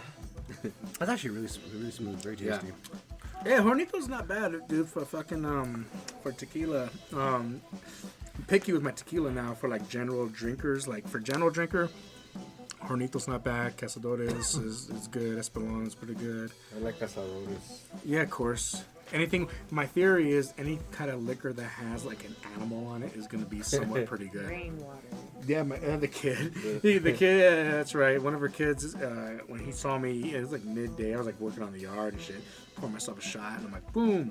And I put it down, like, and he goes, whoa, reindeer water. And I was like, yes. Yes. It's reindeer water. Oh. And I was now whenever we talk about Cazadores, we're like, it's reindeer water. But yeah, it's a good drinker. Obviously, there's way better tequila, always, but for daily drinkers, shit that goes down right. Hornito's not bad. Yeah. Cazadores is pretty good. Espolón's really good too with the little. Espolón. I like the art they got. The on artwork is amazing, right? The little skulls and shit. Wait, what's the one that Brian brings? Oh, the screamer. La Gritona? Yeah, La Gritona. That one's pretty good. Brian's the That was- drummer. Yeah. One of his bands. Yeah, that's pretty good tequila too. I like that a lot. I have never seen that at the liquor store, but the screamer. yeah. Yeah. Yeah, that's good tequila. It comes in bulk. But then that's what I usually buy. Unless it's a special occasion, and we go, oh, cool, man. We're gonna buy like it's a regular sized bottle, and it's like spend a little more money on it. Actually, what was a really good bottle? Remember the Anejo? Casamigos. Yeah. Oh, yeah, that's a good went and I brand. bought that Smoky big- flavor. I tried that, yeah. That was good. Casamigos. I It want to was try the their Anejo one. mezcal. It was like $110 Yeah. for the big ass bottle. I totally bought They have it. that mezcal. It was good. I It go was see really it good. on, I'm gonna have to we have to have that for I Shop haven't 30. seen it at the big liquor Go store. to the Tower Road liquor store right there where that Walmart's For at. the big bottle. They have the mezcal and the tequila. I think we have to go to Tipsy's. Yeah. That too. Yeah, I like that. I like that liquor store. I only went once, but Your drawing is still there Yeah, on the yeah, wall. you I took a showed me. Pointed picture. it out. He was like, So- it's right there. So Chris, if you guys have never been to Tipsy's. Tipsy's, thank you. I was like, what the fuck's that name? I just said it. Tipsy's. Tipsy's is a liquor store over in like Littleton, Colorado. Big liquor store. They used to have like an area. warehouse. They had mini golf. They had mini golf and samples. samples, and it's a really big liquor store. And then there's an area where like you can just It's like a draw hallway. on the wall, like on the way to the I think restroom. you got to the restroom. You can like graffiti. When I on went, there and wasn't shit. much shit on there when I went. I remember that. And Droopy and I went there back in like fucking 2012. Like, Yeah. it was a long time The ago. date's on there too. Yeah, I have the I went. pictures. Mary and I went recently to look for something, and we walked by that hall, and I was like, took a picture. I was like, holy shit, look at that! There's Droopy's fucking picture with his little signature, and it has his little signs, ABL, ABL, ABL, ABL. And I was like, where's my fucking sign? They must have put a sign on my shit. Little fucking bastards and shit. Because I was like, I know I drew my name. Yeah, and then I somewhere. drew a character on there. Yeah. Character, and then I put ABL. It was Alcohol cool. One, yeah. But yeah, no, that's we have to go to Tipsy's. But fuck it, man. All right, dude, what are we drinking for the next beer? Oh shit! We got a Great Divide Brewery, Denver, Colorado. We got a special one. Ooh. Look at the amount of alcohol in this bad the boy. Yeti. This is The Yeti. This is man. 9.5 alcohol. So we got Yay. this, and we'll talk about that here in a minute, right? You know, that was kind of. I was gonna say we're gonna talk about it here in a bit. Yeah. You know, it's kind of cool. So we're like, oh, cool. So we went and grabbed, a little different, kind of a beer to set the mood here, kind of when we get into this shit. This is gonna be kind of cool, man. So if you guys ever had the Yeti before, Man, this is one of my favorites. it's a great fucking beer. And it's an Imperial Stout, 9.5. This is the 9%. This is the 9er. Yeah. So it's an Imperial Stout. Mhm. Stout beers are gonna be like, again, your thicker side of the beer. Is You're this on that the chick- chocolate beer? Yeah, you're on the Yeah. thicker. You're gonna feel it, Chris. It's a chocolate. great beer, man. Don't judge it yet. You're gonna judge it here soon. So, I mean, it doesn't say chocolate, so oh, actually, That helps. it doesn't. However, but a lot of stouts will say like, this is an imperial chocolate stout, or this is a chocolate stout, or it's just a stout, or whatever. No, yeah. So this is a stout. It's not a chocolate stout. But actually, what surprised me on this beer too is it has rated online. At least what I saw, unless I misread it, had a high IBU. yeah, I saw that 75. I was like, what? And well, to me, the price is this costs $10 right here. For one of these guys, yeah. That's crazy. Yeah, but this is to me, like when I get a 1050 from Oscar Blues, a 1050, 1050 is good, I think that's 13% alcohol. But that's like a rare occasion, kind of like, oh, I'm gonna celebrate and buy me a 1050, you know. So, It's funny. I actually have that Yeti sticker because whenever you typically buy the 6-pack, it comes with the Yeti sticker. I went this weekend And it's just a picture of that dude, that white. Hey. So I dropped my son off on Sunday. I go back into that liquor store in Bennett, and I'm walking in, and just automatically, boom, 6-pack of this for $15, and I paid $10 for these. Fucking. So I could have got a 6-pack for For 15. fucking 15 instead of $20. So if you drink 2 beers, that's 24 ounces for $5. So that's 3 of them. It's funny because like every time I want Yeti, right, or every time you want a beer, a certain beer you're looking for, you never really find it in the liquor store you're at, right? Until someday you're walking by and you're like, I wasn't even. There's a 6-pack of Yeti right there. Because I was like, do they even make 6-packs? Because you asked me. I told you, I was like, yeah, I know, I've seen 6-packs. And of then I Yetis. walked in there and I was like, I can't see it. And I'm like, but I know where these are at. So he's like, get one more because it's going to be the guests. And I was like, fuck, no, I'm getting 2 and we're going to split this. Because it's $10 a piece, man. It's really good beer. Yeah. But yeah, I got one of those. I don't remember what I put my sticker on. I think it's actually on one of that bass guitar, that Fender bass all the way back there. I'm pretty sure there's a Yeti sticker on the back. Yeah. Because I like stickers, and I got that sticker. I bought a 6-pack. I was like, what? I get a sticker with this too? Fuck yeah! Slap. I like the artwork. It's so cool. But fucking hey, dude. So it is caramel and toffee notes. These American hops. Yeah. So from the roasting, it definitely from the is. website, for what it says, Yeti Imperial Stout is an onslaught of the senses. It starts with big roasty malt flavor that gives way to rich caramel and toffee notes.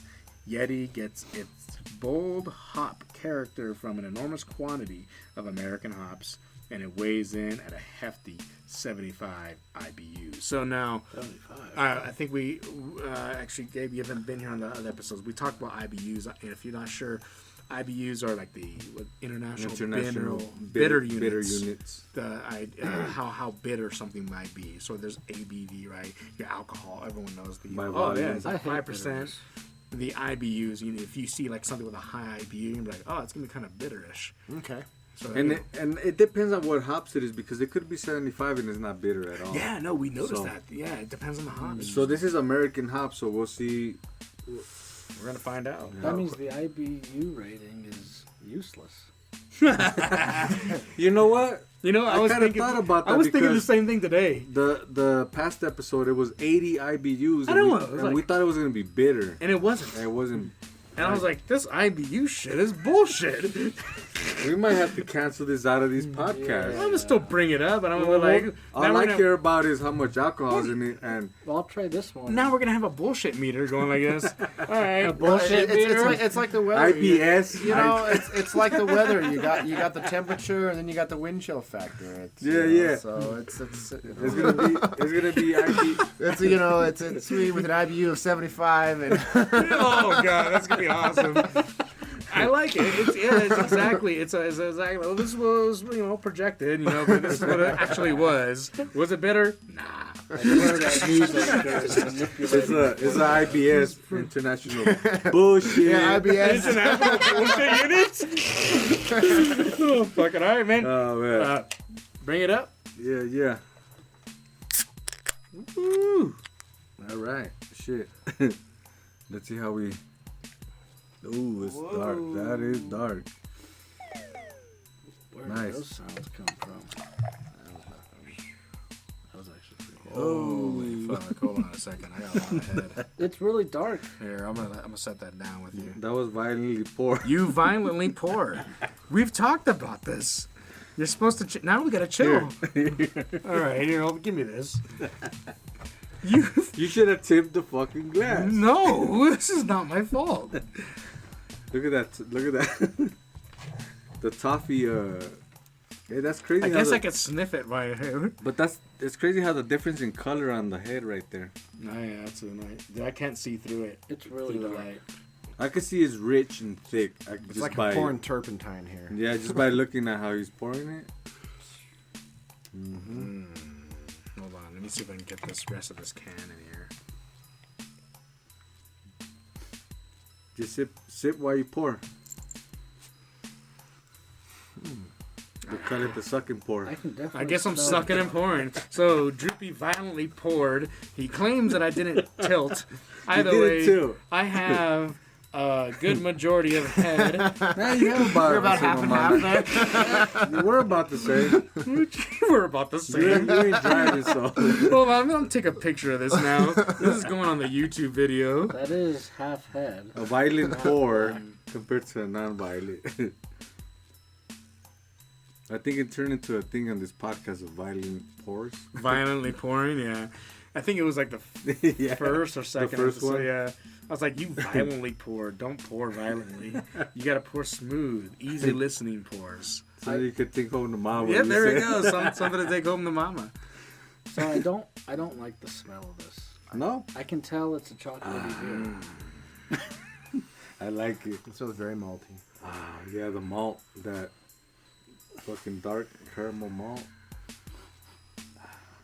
But you tried that Mexican chocolate stout that I brought, and you like that one, so it might throw you for a curveball on the flavor. We'll see.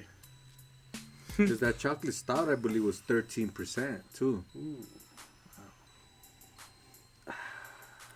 You already drink Smells some? good. No, I haven't I think drank you none. can drink the rest of this, because I think, look at where I'm at. See? I Oh, think, yeah, see? you're good. Drink, pour the rest of that. I never have been one for dark beers though. So what's the darkest you go? IPA? Yeah. Alright, fuck it, dude. You guys ready? We'll give it a taste, I guess. Yep. Hey, you can't see through the glass. Yeah, I know. I put it up to the light. I got nothing. Yeah, it's dark. This is dark. Dark. Definitely looks like chocolate with the foam. Alright, fucking here It goes. smells like Yeah. chocolate. Let's go.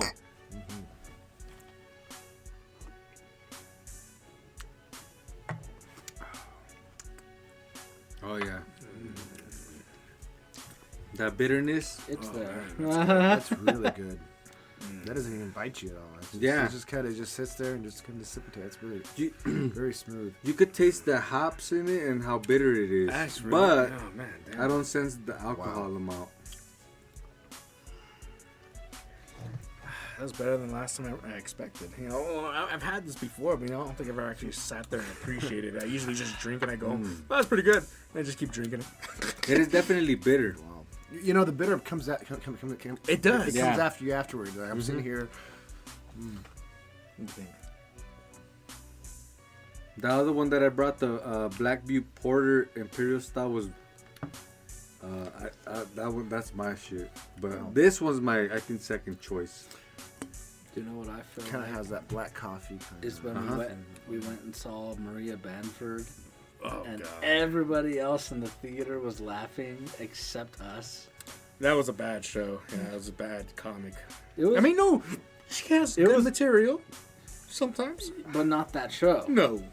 It I was. know, It me- was almost as though we were somehow being played. I by know the rest of everyone's the going. audience. Everyone was laughing at her jokes, and we were going. None of this is funny. Why is everyone laughing? Is this set up?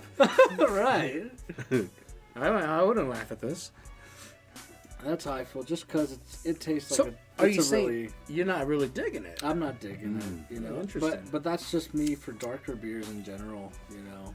Yeah, I don't dig them. That's fine. I think that's what these reviews usually are for. Because I mean, we talk about like certain beers. We go, well, if you're into like dark beer, if you're not into like hoppy beers, you'd probably like this beer, and that's good to know. You're not, yeah, I ain't not much into the really dark like porters or stouts. Yeah. Yeah. See, I love stouts. That's Droopy's main specialty. Imperial chocolate stouts and porters under that. See me, I'm into those. I like the pine. Dude. I like them hops. You know, the IPAs. I'm totally into them.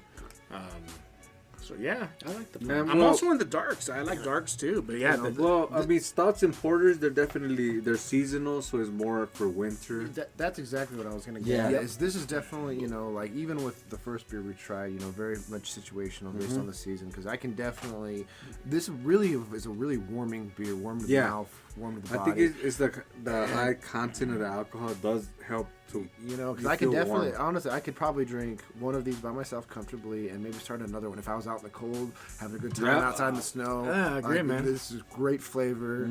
this is. I mean, fucking for a stout, this is great.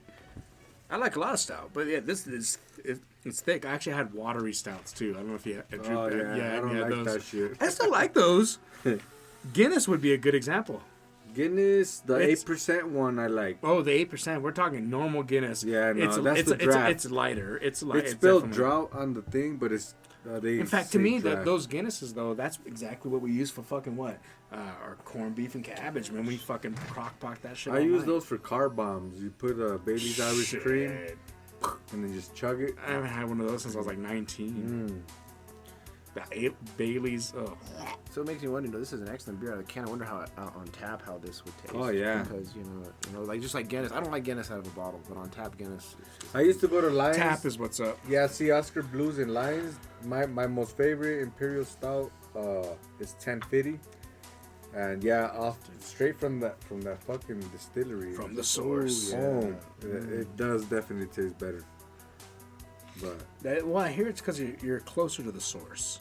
Is what it is. Like, you know, you got big ass barrels with beer that's been cooking. because it doesn't get canned or bottled and they get shipped Exactly, around, exactly. shaken and moved. That was what it was explained to me, and when they're talking about you taking beer from, like, let's say a beer from London, whatever, the time it takes for a bottle or a can Oh, yeah. to come down, it's already aging. There's already process going on before it gets to you. It's different from drinking it from the can bottle, from the store. So Brits have different perspectives than the Americans. There are a lot of the original brewers. Yeah, well, the Imperial, the IPA, that's how it happened because they were shipping to England to India, and the beer wouldn't make it, so they upped the alcohol. The long So trip. the pale ale turned into an IPA, India. Well, it was a pale ale. long trip, obviously, and they did it by ship, right? Yeah. To go all the way to India, and they would ship like the regular beers, and obviously it would spoil, go bad, hot ass weather on a ship due to get there, and that's where Drew was talking about. It was like they were like some dude, I can't remember his name, but he came up with the idea. Let's try this. They were trying. Yeah. They were using other different types of things, but they were like, let's throw more hops in there. Let's just over hop it, so that way by the time it gets there, the hops decreased a bit, but it still kept it fresh. You know, it still kept it hoppy, and it was still hoppy by the time it got there. Thus, the name Imperial. India Pale Ale. And then Imperial stouts, I have heard also Russians have something to do with Imperial stouts, and same concept of transporting alcohol. But I did read a little bit about the Russians have something to do with these Imperials, the stouts. Well, I mean, Imperial name, that does strike communism to me, but. I'm not gonna lie, I've definitely gotten pretty wasted off of many pale ales, like overdone it. Pale ales are great. I like pale ales. Yeah, pale, for sure. Pale, They'll get you. the pale ale is really drinkable, right? It can go down easily. It usually tastes really well. It's not typically overly too hoppy. Like, it's a good example of one that is like, I think it's a newer style. Is Oscar Blues, actually. Oscar Blues with Dale Pale Ale. Dale's Pale Ale, yep. It's a really hoppy, that's newer style, because your traditional pale ale is not really overly hoppy. Yeah. It's easy drinking. Actually, didn't we drink one the other day? The last episode, huh? Pale Ale? What did we drank a Voodoo IPA, and I think it was a pale ale. it was a Pale Ale. Voodoo was good. Which one was it here? Actually, the pale ale, I said I would drink it over Budweiser, and you guys we said did. no. No, we did Hooky. No, that's on the third episode. It was the last. I think it was a pale ale. We did the Voodoo Ranger, and then we did hazy pale ale drum roll. Drum roll. Odell Brewery Company. And I remember everyone was like, I remember it was anticlimactic. It was like, this is okay. Yeah, I didn't like that one. It had a good. Yeah, because I was like, okay, if this Because I don't like a beer, don't mean anti. you and Jacob and Chris and you guys, I was like, okay, if this is in your fridge and Budweiser's in your fridge, which one are you drinking? Budweiser. And you guys were like Budweiser, and me and John over here were like, I'm drinking this. Obviously, this costs more, so if cost ain't a factor, yeah, I'm No, it drinking wasn't this. a factor on that one. Yeah, I think I gave it like a 2-3 on that one. Yeah, I gave it. I can't remember. I gave it some stupid score, but it was because I can almost. Oh yeah, drink- look. I gave it a 2-2. Let's see. Chris gave it a 3-2. Jake gave it a 4-2. I gave it a 2-2. John 4-4. 2-6. So you would drink the whole 6-pack. Yeah. Wow. 2 score though. 2-star. It was good. It was still a decent beer. It went, but it was real drinkable. Like it was just and I think John said it. He's like, this is a great picnic beer. But he was talking about if you could pair it with some food, like. But Not when that one. Oh yeah, he did. He did mention that actually. Yeah. To me, it's like, yeah, I'm not thinking about it if I pair this with, like, I'm not trying to pair this. Like, let's say I don't have no food, and this is gonna fill me up. Yeah, I think that's a good point right there. This is my meal. Bring in it. a You're like, can. hey, I ain't eating with this. I'm just getting drunk with I've this. never thought of alcohol as your meal, though. Oh. Huh? I've never thought of alcohol as your meal. It can. Well- I mean, look at this beer right here. Well, let me tell you something. This beer is like a Sometimes- meal beer. Sometimes you're hungry and you don't have time to eat, but you have beer. You drink a beer, that takes the hunger away. It really does. It does. It can. It can. Or it can activate something else. Yeah, right. Alcoholism. It activates alcoholism. Sometimes it can activate. I'm full now. Especially you drink one of these meal Oh yeah. beers. See, this is rich and thick. That's when I go to bars and I order them. They go, "Oh, you're ordering a meal beer." I go, "Meal beer? It's like 500 calories." It's and crazy shit. how it does feel thick, but in all honesty, like the liquid isn't thick. Oh, it's thick, but there's a lot of flavor in it. Well, You know, it there's so just- much flavor in this. The toffee caramel is definitely strong. I think that back bitterness is the alcohol level. It's a mixture. Or right? it's the hops. That's so smooth. Like even yeah, It's that's so incredibly smooth. Like yeah, and it's not chugging beer. It's like sit back and tip. it actually is. It makes you want to keep drinking to keep that perfect because Yeah. it's a little bitter at the end, like a coffee, like you're drinking black coffee. But only after you've sat for a little bit, for about 30 seconds, you just kind of want to keep sipping to keep that. Yeah, it's yeah. delicious. Yeah, delicious. Yeah, it's delicious. But all right, I know what, I'm gonna give it a 5-star, and I'll give it 2 beers I'll drink out of a 6-pack. Drew, what are you gonna give it? I'll go with the 5, and since let's say I'm pretending I bought this tall can 19. It's just, as a 6-pack, dude. You just bought a 6-pack. A 6-pack of tall cans. Let me see. Oh, yeah, so yeah, if I had a 6-pack, yeah, I'd go 5-2. Cool, Chris. So we definitely go.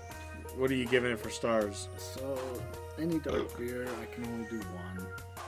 Just because that's me, with dark beers. I mean, quality, 2. I mean, 2-1. That's- Oh wow. that's me, though. I pressed that button right now, but you know what? I'm over here typing numbers. Gabe, what you got? You know, I'm gonna say 5-3.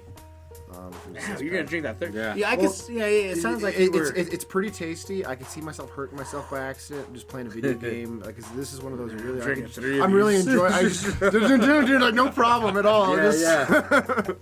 Before you know it, you're one too deep. Yeah, exactly. Like, oh shit. I'm in too deep. Just keep going. Yeah, that's when you want. That's when you want more. You're like, fuck it, finishing the pack. That's exactly. That's the edge. That's Yep. exactly Like you where had it the comes third from. one, now you're buzzing. You're like, shit, if I could keep playing and This pack's going down. Next morning, you're like, fuck. That's exactly what happens, man. I mean, fuck, dude. But yeah, dude. I mean, so it's great fucking beer. And where's it come from? The new Great Divide. yeah, Where's Great Divide from? They have one downtown. it's Colorado. They have one downtown. You know, I don't think it was called out, on the podcast, but there is a Yeti on the way. Yeah.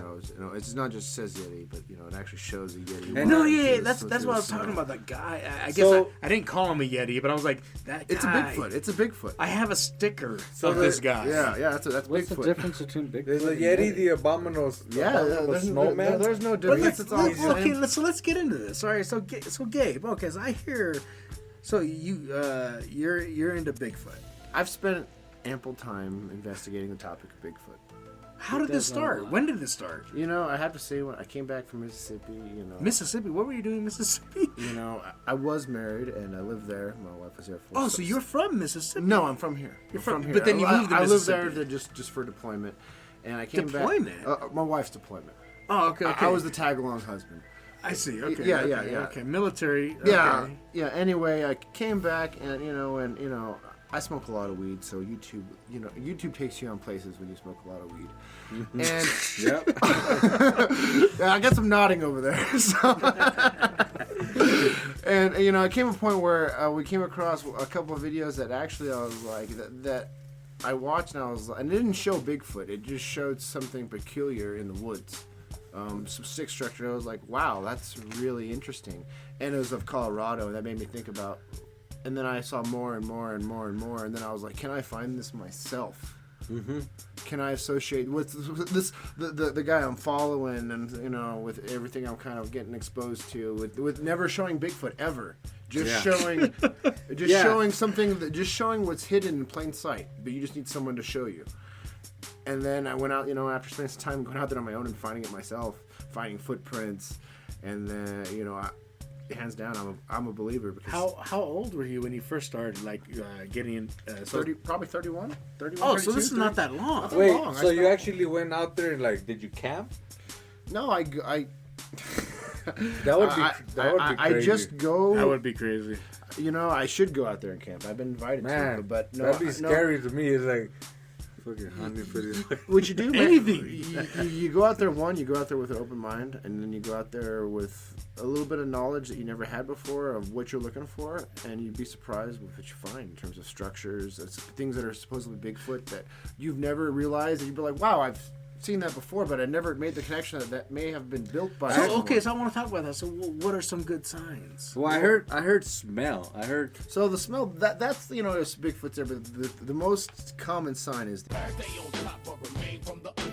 now this is the X. The X? The X, just a simple X. The X. An X. 2-6 crossing, a perfectly symmetrical X. Now, don't get me wrong, that does happen in nature. That's You're talking about you're walking in the woods and you see an X. Yeah, you see like a tree and then an X, right? Oh, right. okay. No, of course that does happen in nature. What you're looking for is how many more consistencies are there with that X? Okay, so there's an X. Okay, there happens to be another X. And there happens to be a half teepee. There happens to be a really weird lean. Now there's a rock glyph on the ground. Oh, there's a footprint over here. It's all the combined evidence together that makes you go, wait, something is going on that no one has ever put together, but a few crazy people who are abstract-minded enough to make the connection. Mm-hmm. Interesting. Yeah, I saw this show. Mary's a believer too, right? I don't know if you've seen the show. I don't know how old it is, but I remember that dude, and they had night vision, and they put cameras on the trees, but they would hear sounds and they were hunting for Bigfoot, and that's where I was like, man, that's crazy because you're the pitch black. Okay, so is Bigfoot? Because when I was growing up, I remember Bigfoot was it was just like a Bigfoot.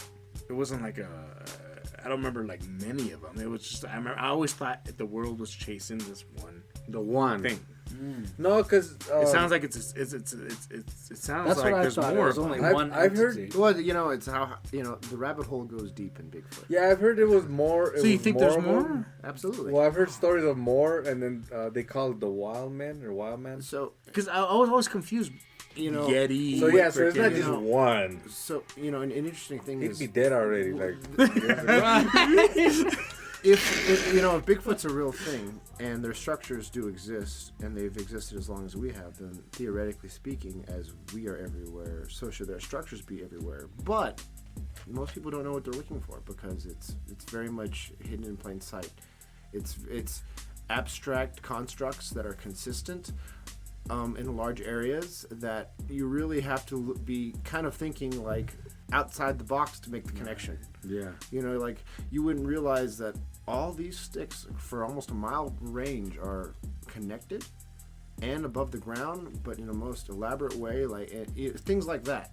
And now is it on like I've heard Canada and United States, like has it been in other like sightings in other countries? That's like I was about to bring that up too. I was like, so Colorado or Oh, like, so Colorado's, in my opinion, probably one of the best places. Yeah, it's like really for like, Bigfoot stuff, honestly. west, You just gotta know what you're northwestern. looking for, and you. Colorado though. Oh, absolutely. But You what would- about everywhere else though? Like the world?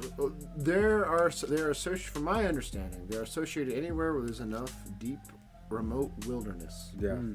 Okay. There, even in terms of desert, like desert wilderness, like I've heard crazy shit. So wait, like there might be desert. when not like desert, like Sahara Desert, like Colorado mountain Yeah, desert. yeah. Oh, okay. Desert mountains. I have heard cited like people talking even like it has gone to Florida type thing, but mainly In Florida, Colorado. they're known as the skunk ape. Skunk ape. The skunk ape. What? Mhm. So every area has a different name for the supposed sighting. It's you know, like games, Bigfoot, dude. skunk ape, yeti.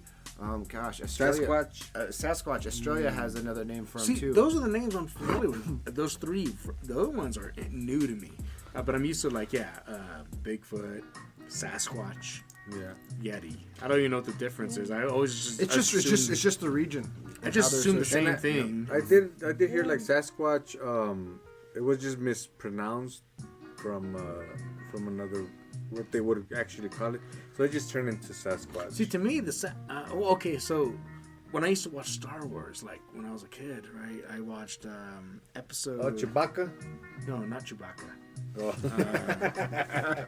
The Abominable Snowman, dude. Oh, okay. Empire Strikes Back. Yeah. That guy. Okay. Is that considered in the same area? Like, is there like such thing as snow yetis? Well, I guess that's kind of it's regionally. So Yeti is generally going to be your Himalayan. Yeah, the You Himalayan. know? So it's kind of regionally. Supposedly they're all the same, but keep in mind we're talking about cryptids, so it's all hypothetical. And yeah, so that's what they consider the Yeti, huh? And like the snow. So it could be. It basically is what it's hearing. It's what I'm hearing. Their structures are pretty incredible. If you go out there and you know what you're looking for, and you really would be surprised. Which would you find? You find teepee. So teepee, teepee. People make teepees. Yeah, a Sasquatch teepee though is not a normal teepee. It's a half-ass teepee. It makes no sense. They're big structures that would serve no purpose for people to build, and the amount of effort to build would be very stamina draining given the incline elevation and work to find the correct logs to build such structures. That makes sense.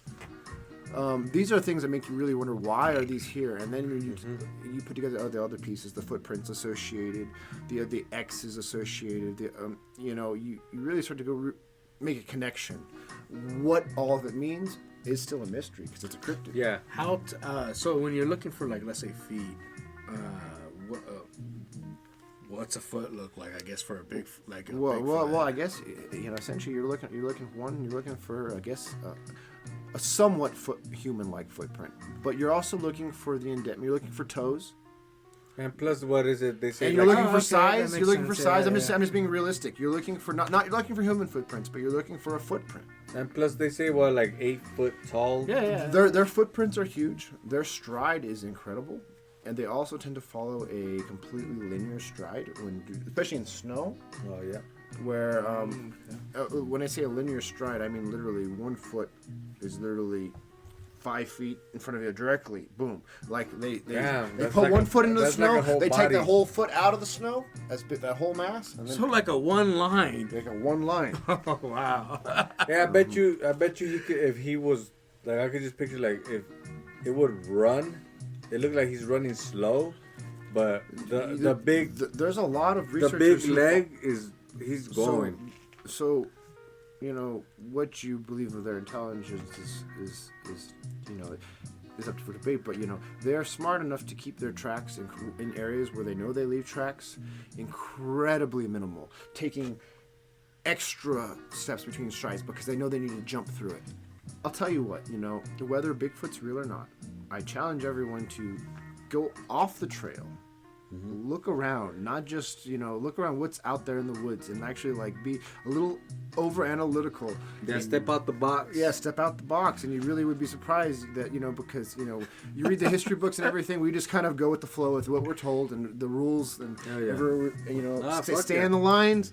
And then when you go out of lines, you start realizing there's more shit going on that you don't realize, and you want to know what's going on. Whether it's Bigfoot or not, I will tell you. Yeah, because I used to, when I was younger, I did like the Loch Ness Monster. Yeah, I like remember that. I kind of got into that a little bit, and I just kind of let it go. But yeah, it's the same thing. Like there's pictures and people are. I'm with you on that too. I was kind of like, oh man, it's one of the things who where drew people this are like, up, dude? People are like, nah, that's and bullshit. I was But totally then, into it for the longest time. If you guys have never been in Bailey, Colorado, there's the Sasquatch Museum. Is this a Sasquatch museum? There's a Sasquatch Yeah, Museum. we're gonna have to go. In Bailey, Colorado, run by Jim Myers. He's a very popular Bigfoot researcher. I've gone out with him a couple times, and his store is incredible. Half of the store is just camping paraphernalia. The other half is complete Bigfoot paraphernalia. You pay $5 or something, and you get access to the back where you get to walk through a museum. Nice. And where he shows you a smorgasbord of Bigfoot paraphernalia, including fake casts and real casts that he's taken and collected, and a variety of other things related to the Sasquatch that are all, from my understanding, Bigfoot. The Colorado. That's in Bailey? Bailey, Colorado. I highly recommend. It's on the it. highway. But yeah, fucking A, But man. yeah, man. Thank you for Cheers to the being fucking part of Eddie. it. Absolutely. But cool, let's move on to these come from drunkard.com, and I bring these up every episode so far until we run out of them, but these come from the 86 rules of boozing. Rule number 31. If you have been roommates with someone more than 6 months, you may drink all their beer, even if it's hidden, as long as you leave them one. Nope. I've learned that they don't have to leave you one. No. No. Wait, yeah. I've come home bitter and demanding who drank it in that silent room. Nobody left you one. No, yeah, because Nobody was following that rule. Well, we lived in Montbello, and it was like 5 roommates. Big D. And then who drank the fucking Modelo? I kindly replace it. we had this roommate named Big D. Big D was fucking. He's a big fucking dude. But yeah, he would drink our beer. We'd have our beer, or he would eat our food. Eat the food, the fucking 2 liters. And he was sitting on the little table, the card table we had. Laptop. And just, I'm going, dude, where the fuck's my beer? I had 2 beer. I was gonna drink this today. Yeah, you got home from work and it's like, I have a tall can. And then he had a stutter too, and he's a great guy, nice guy, but he was just like, I'm sorry, James, I owe you a 6-pack. And I was like, thanks, Big D. Why did He was honest about it. He was very honest, and Big D always paid up. No, yeah, but it's like, it's like living with my dad and my brother. Like, I have a tall can, and I give him, there's no tall can. And it's like, where's the tall can? My dad's like, oh, well, here, go get some more. Ooh, yeah. Man, I'm telling you where it's at, but here. It's like, I just got home from work tired. I had a tall can. No, well, why didn't y'all drink it? You're sitting at home drinking, and you drink my tall can. Why didn't you go hey, before Droop gets home, let's fucking refill the fridge? Nah, it doesn't work that way. No one's. They're waiting for. Oh, he's coming. You know the way this works? My dad and my brother like, hey, you wanna go get some beer? Well, shit, you drink my fucking beer. Yeah, see, my house is the weed that way. So. The weed. So yeah, you can't leave your weed when you go to work, cause let's say you pack a little bowl and you're like, I'm gonna leave it right here, and when I get off work, sit down. Oh no, that's gone. It's gone. Yeah, for sure. Move on. Rule number 32. You can have a shot of their hard liquor only if the cap has been cracked and the bottle goes for less than $25. I kind of agree with that. If someone came into my house and let's say cracked open, let's say the cognac, you know, the exactly, you know, it's a little more than that, right? You know, and they just go, oh yeah, hey bro, how's it going? Then they just start pouring. I go, whoa, what do you think you're doing, dude? Yeah, no, that the goes Jack down. Daniels, the fucking the Hornitos, you can pour that. Obviously, everyone knows that in my house. But Yeah. hey, the good shit. What the fuck you doing, bro? No, that goes down to morals and values of a person. So I'm not gonna lie. I think when you're reading this, the owner of the liquor doesn't know. You know, this is definitely like you're not in the room. I'm looking over your liquor cabinet. But if you're an alcoholic, It's opened. You know. Whoa, hold on. But no, as an if you're an alcoholic, you know what bottles. Like he's saving that one for a good day. I see the lines and I go, the fuck's that? You go take a leak and Someone then you just come struck back. my shit. Right, Oh, right, shit. right. I know my lines. Yeah. I go, hey, gather up. Everybody get together. Not that it's a problem. I'm gonna check your but it pockets. can be. Who took a shot? Just come up, man up. It's okay. All right, we're smelling breath now. I will smell breath and I'll go. All right. What the fuck you eating? That's classic. That's classic. But all right, rule number 35. Learn to appreciate hangovers. If it was all good times, every jackass would be doing it. That's true. You know, I will give that because whenever I do have a hangover, usually there's a story to go with it. Right, and there's something that goes on with it, right? And you go, dude, I call my friend that was there, or something. I go, how you feeling? I'm hurting bad today. There's some fucked up story. Yeah, and On then their end. I'm blacked out so many times. Actually, I'm talking with you actually a lot, and I'm going, man, dude, I remember this, and then you go, yeah, I remember this. Yeah, I this. remember when I got out of fucking Arapahoe County, and then I hadn't drank for like 9 months, and we met up at this fucking little bar by Alameda Station. I took 2 shots, so I hadn't drank. Blue bonnet. So I hadn't drank for 9 months, and then I got there, drank 2 shots like I normally would, but my body didn't know. And then I drank a beer, and he got this like, fuck, we start taking shots. I ended up in the alley on 60th Street Mall. I remember this. Oh my god.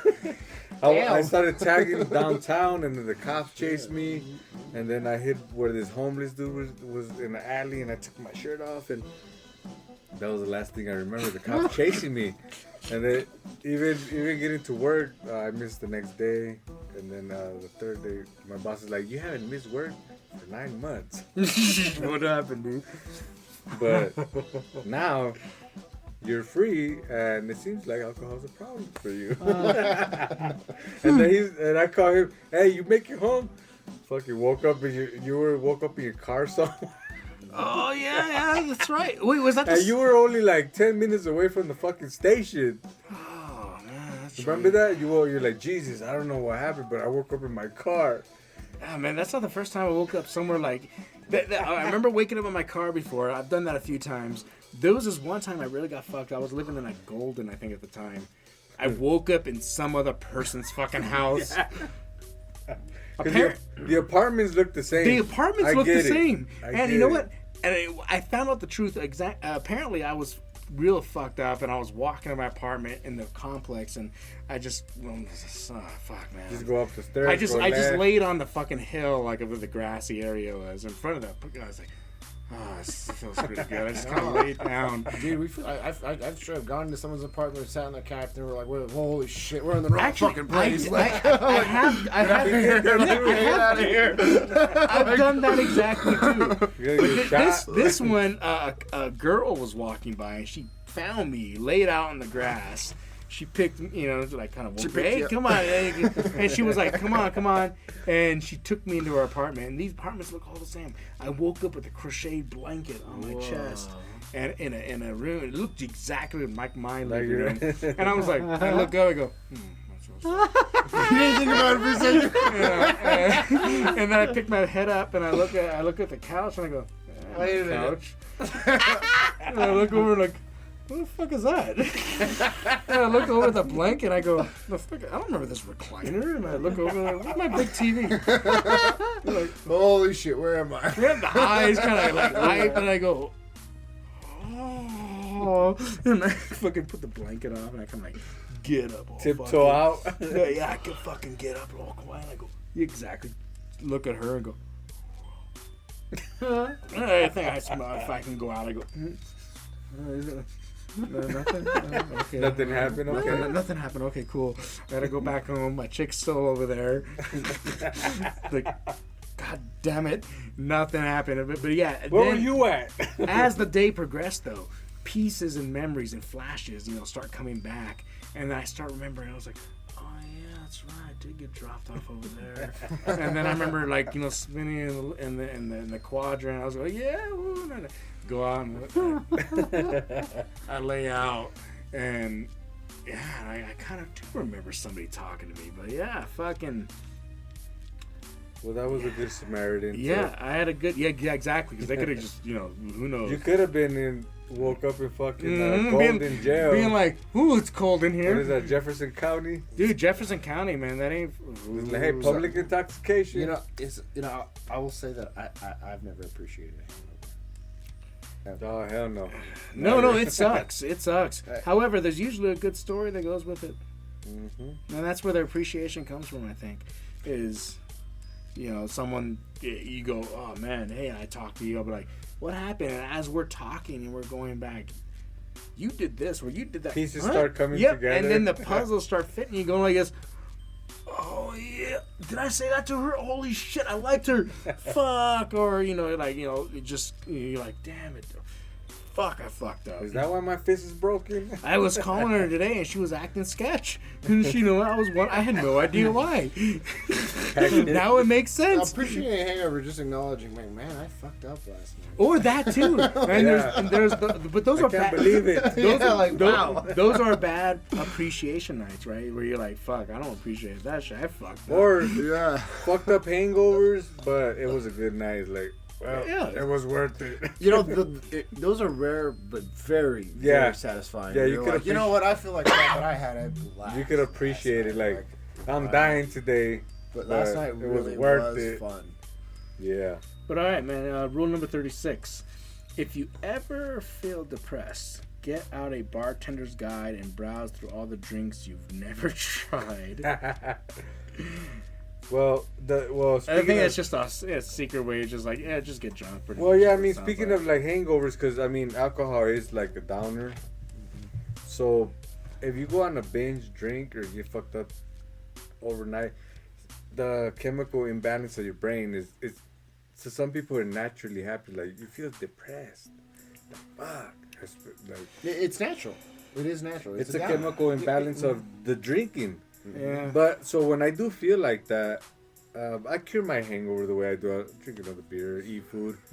But I know my knowledge of drinking. I'm like, it's just that you were drinking too long. Got fucked up 2 days in a row. So I know that sometimes it takes till Wednesday, and I'm like, oh yeah, wake up, take a shower, like, fuck, I feel good now. So I think that's what people need to understand. Like, there's some people that are more weaker in the mind, and they don't know what the fuck's going on. It's like, you don't need a therapist. Just give it 3 days. I've been there. Don't drink beer. Man. Drink some water. Cure your hangover. Totally, dude. I've been there, right? I've been in like a lot of dark spots, right? But fucking. Yeah, there's that case too, right? There's the drinking. Or it's just a drinking, or like you shifted something that like it's a habit of some sort, like or just give it some time. Yeah, it sucks. Yeah, or it can go dark. It can go dark. Yeah, you can keep digging deeper, and then you keep drinking, and then next thing you know, like you're lost in this fucking hole that. In my opinion, you gotta control. You know yourself in that. Yeah. You gotta know yourself. If drinking's making you sad, you just gotta. So, see, for me, like, fortunately for me, like most of the time when I drink, it's like kind of like a lawnmower, kind of just like crank and just like starts me. I'm like, all right, I'm ready to start my day. The motor's lawn. Yeah, I start mowing the lawn. I start It'll make it look pretty. Yeah, I'm like, all right, cool. Otherwise, I'm like, chilling in my bed. I'm like, I don't want to get up. I'm just gonna sit here and read security, like like just regular You fucking start work mowing shit. rocks and they're breaking windows. That's kind of funny to see that. I've actually looked through a bartender. So when I was growing up, when we were growing up, we had a bar. My dad was like super into the bar scene thing. He didn't go to bars. He brought the bar home. So he built his bar in like the back room or whatever it was. And he had a pool table. He had a kegerator, like a fridge with a fucking tapper pulled out. He still has it? No. We got rid of it because I was my there mom with had that. issues with drinking, so we got rid of it. But I I can remember it used to remember. come over a lot, man. But back then we would always just be playing pool, throwing darts, drinking, and they had the bar. Smoking his Cubans that he left from Cuba. Shit. We're smoking the roach Cubans. When I was first like 21, 22, or 19, I can't remember, and we had the kegerator, right? And I had a friend named Paul. And remember Paul? And Paul would come over with Ro, and we'd play pool, and me and Paul were like, fuck yeah, kegerator, woo! And we walked under there, and we were like, ready? The tapper, like, ready to take, do a picture of me of this. And put our mouth on there at the fucking bottom, like, glug, just like taking shots straight from the fucking tap. And I did the same thing, and Ro take pictures, and we filmed it and shit. However, we left it in the house somewhere. I couldn't find it. And then my dad comes to me. He goes, "James, why don't you come in this room?" I was like, "What's up with that?" He goes, "I have reason to believe that you and Paul drink out of my tapper and put your lips on mine." And I was like, "What do you mean?" No, man, I don't remember this. And he like a detective in a movie when he like do it, like threw it in like these two pictures. He already knew. Paul's face right there going, my face going on the tapper, and I was like, we looked at each other, and we just looked at each other and went. He was like, "Oh yeah." He was like, "We know what happened, dude." Oh, man, that was good. But all right, fucking, let's move on. Rule number 37: try one new drink each week. I do. It's expensive if you do that. And the issue is you find multiple bad drinks. You're just like, fuck, I just want a good drink again. But I think at that point, at least you can go to a liquor store and you'd be like, Well, Don't touch that one. well, the good thing is, like, you go to like Total Beverage, you can get those. They have I love doing so that. many singles that, like, I usually you get pick like 6. a 15-pack Budweiser, and I'll get like 2 Dude. singles to try. That's what she's been doing for me lately. When she goes to the store now, she just goes to the single area. She Yeah, and goes, they're called the mix packs. You can make the 6-pack out of. been mixing it. But you Total know. Beverage, or probably Tipsy's too, they They have totally a do. big selection of single beers. So does Molly's in 44th, right there on 44th and Sheridan by Lakeside. Yep. Molly's Liquor's like, that was like our liquor store when we lived on that side of town. Molly's. I fucking love Molly's, but Yeah, so they have a Molly's over here, kind of. I It's do the same have- company, that's right. I do have the problem of I go get my regular beer, and in Bennett, especially when I drop my son off, they have a little fridge with singles, and I always get like 2, but it does get pricey. The price. It can, dude. I mean, it depends. Yeah, it depends. But that's I like those places, right? I'm spending already premium dollar on craft brew already as it is. But yeah, so when I'm doing my daily drinkers are like Mexican style beer, right? I do like the ones you saw over there. Like I fluctuate. Tecate, Jalisco. Jalisco's really good, dude. I like Jalisco. It's pretty good. It's light. So we got 2 more here. So rule number 38: if you are the bar's sole customer, you are obliged to make small talk with the bartender until he or she stops acknowledging you. Then you're off the hook. The same goes for him or her. I would agree. I think it makes sense. They're cleaning the glass like. Because they're When looking is at this? you. They're like, asshole, fucking leave. Like, Yeah. All right, James. They want to go home. They're cleaning the glasses. Looking at you, you're gonna. Maybe that's where the spit shine came. Like, they're like, Looking at you, just. They're gonna hold the glass in front of her, looking straight at you, just. So spit Oh, man, at you. it's a good night. Yeah. Want another? Fucking A. All right, man. Rule number 39. Never tip with coins that have touched you. What? If your change is $1.50, you can tell the barmaid to keep the change, but once she has handed it to you, you cannot give it back. To a bartender or cocktail waitresses, small change has no value. I disagree. Because That's you know tough. what? Maybe because I'm a male. Money's I money. I was grateful for fucking any money. money's money.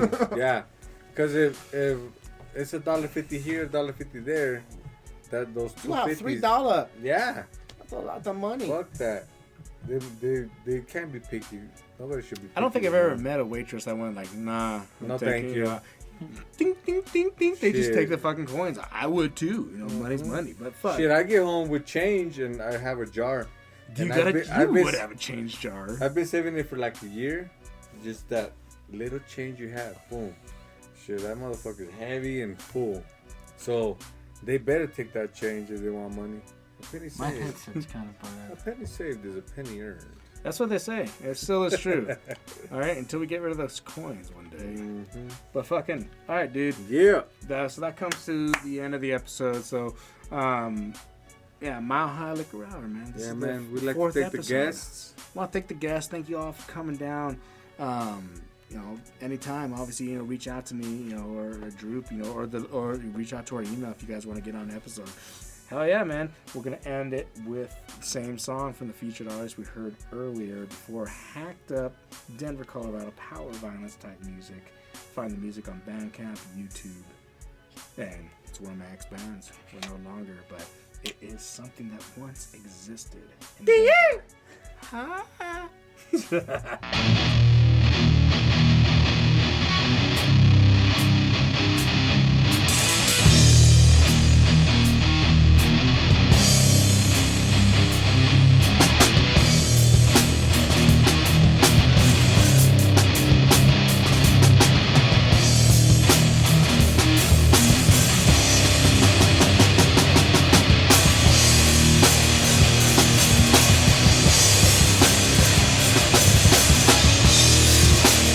This guy wants to tell me to live in a community. I'm living in America. And in America, you're on your own. America's not a country.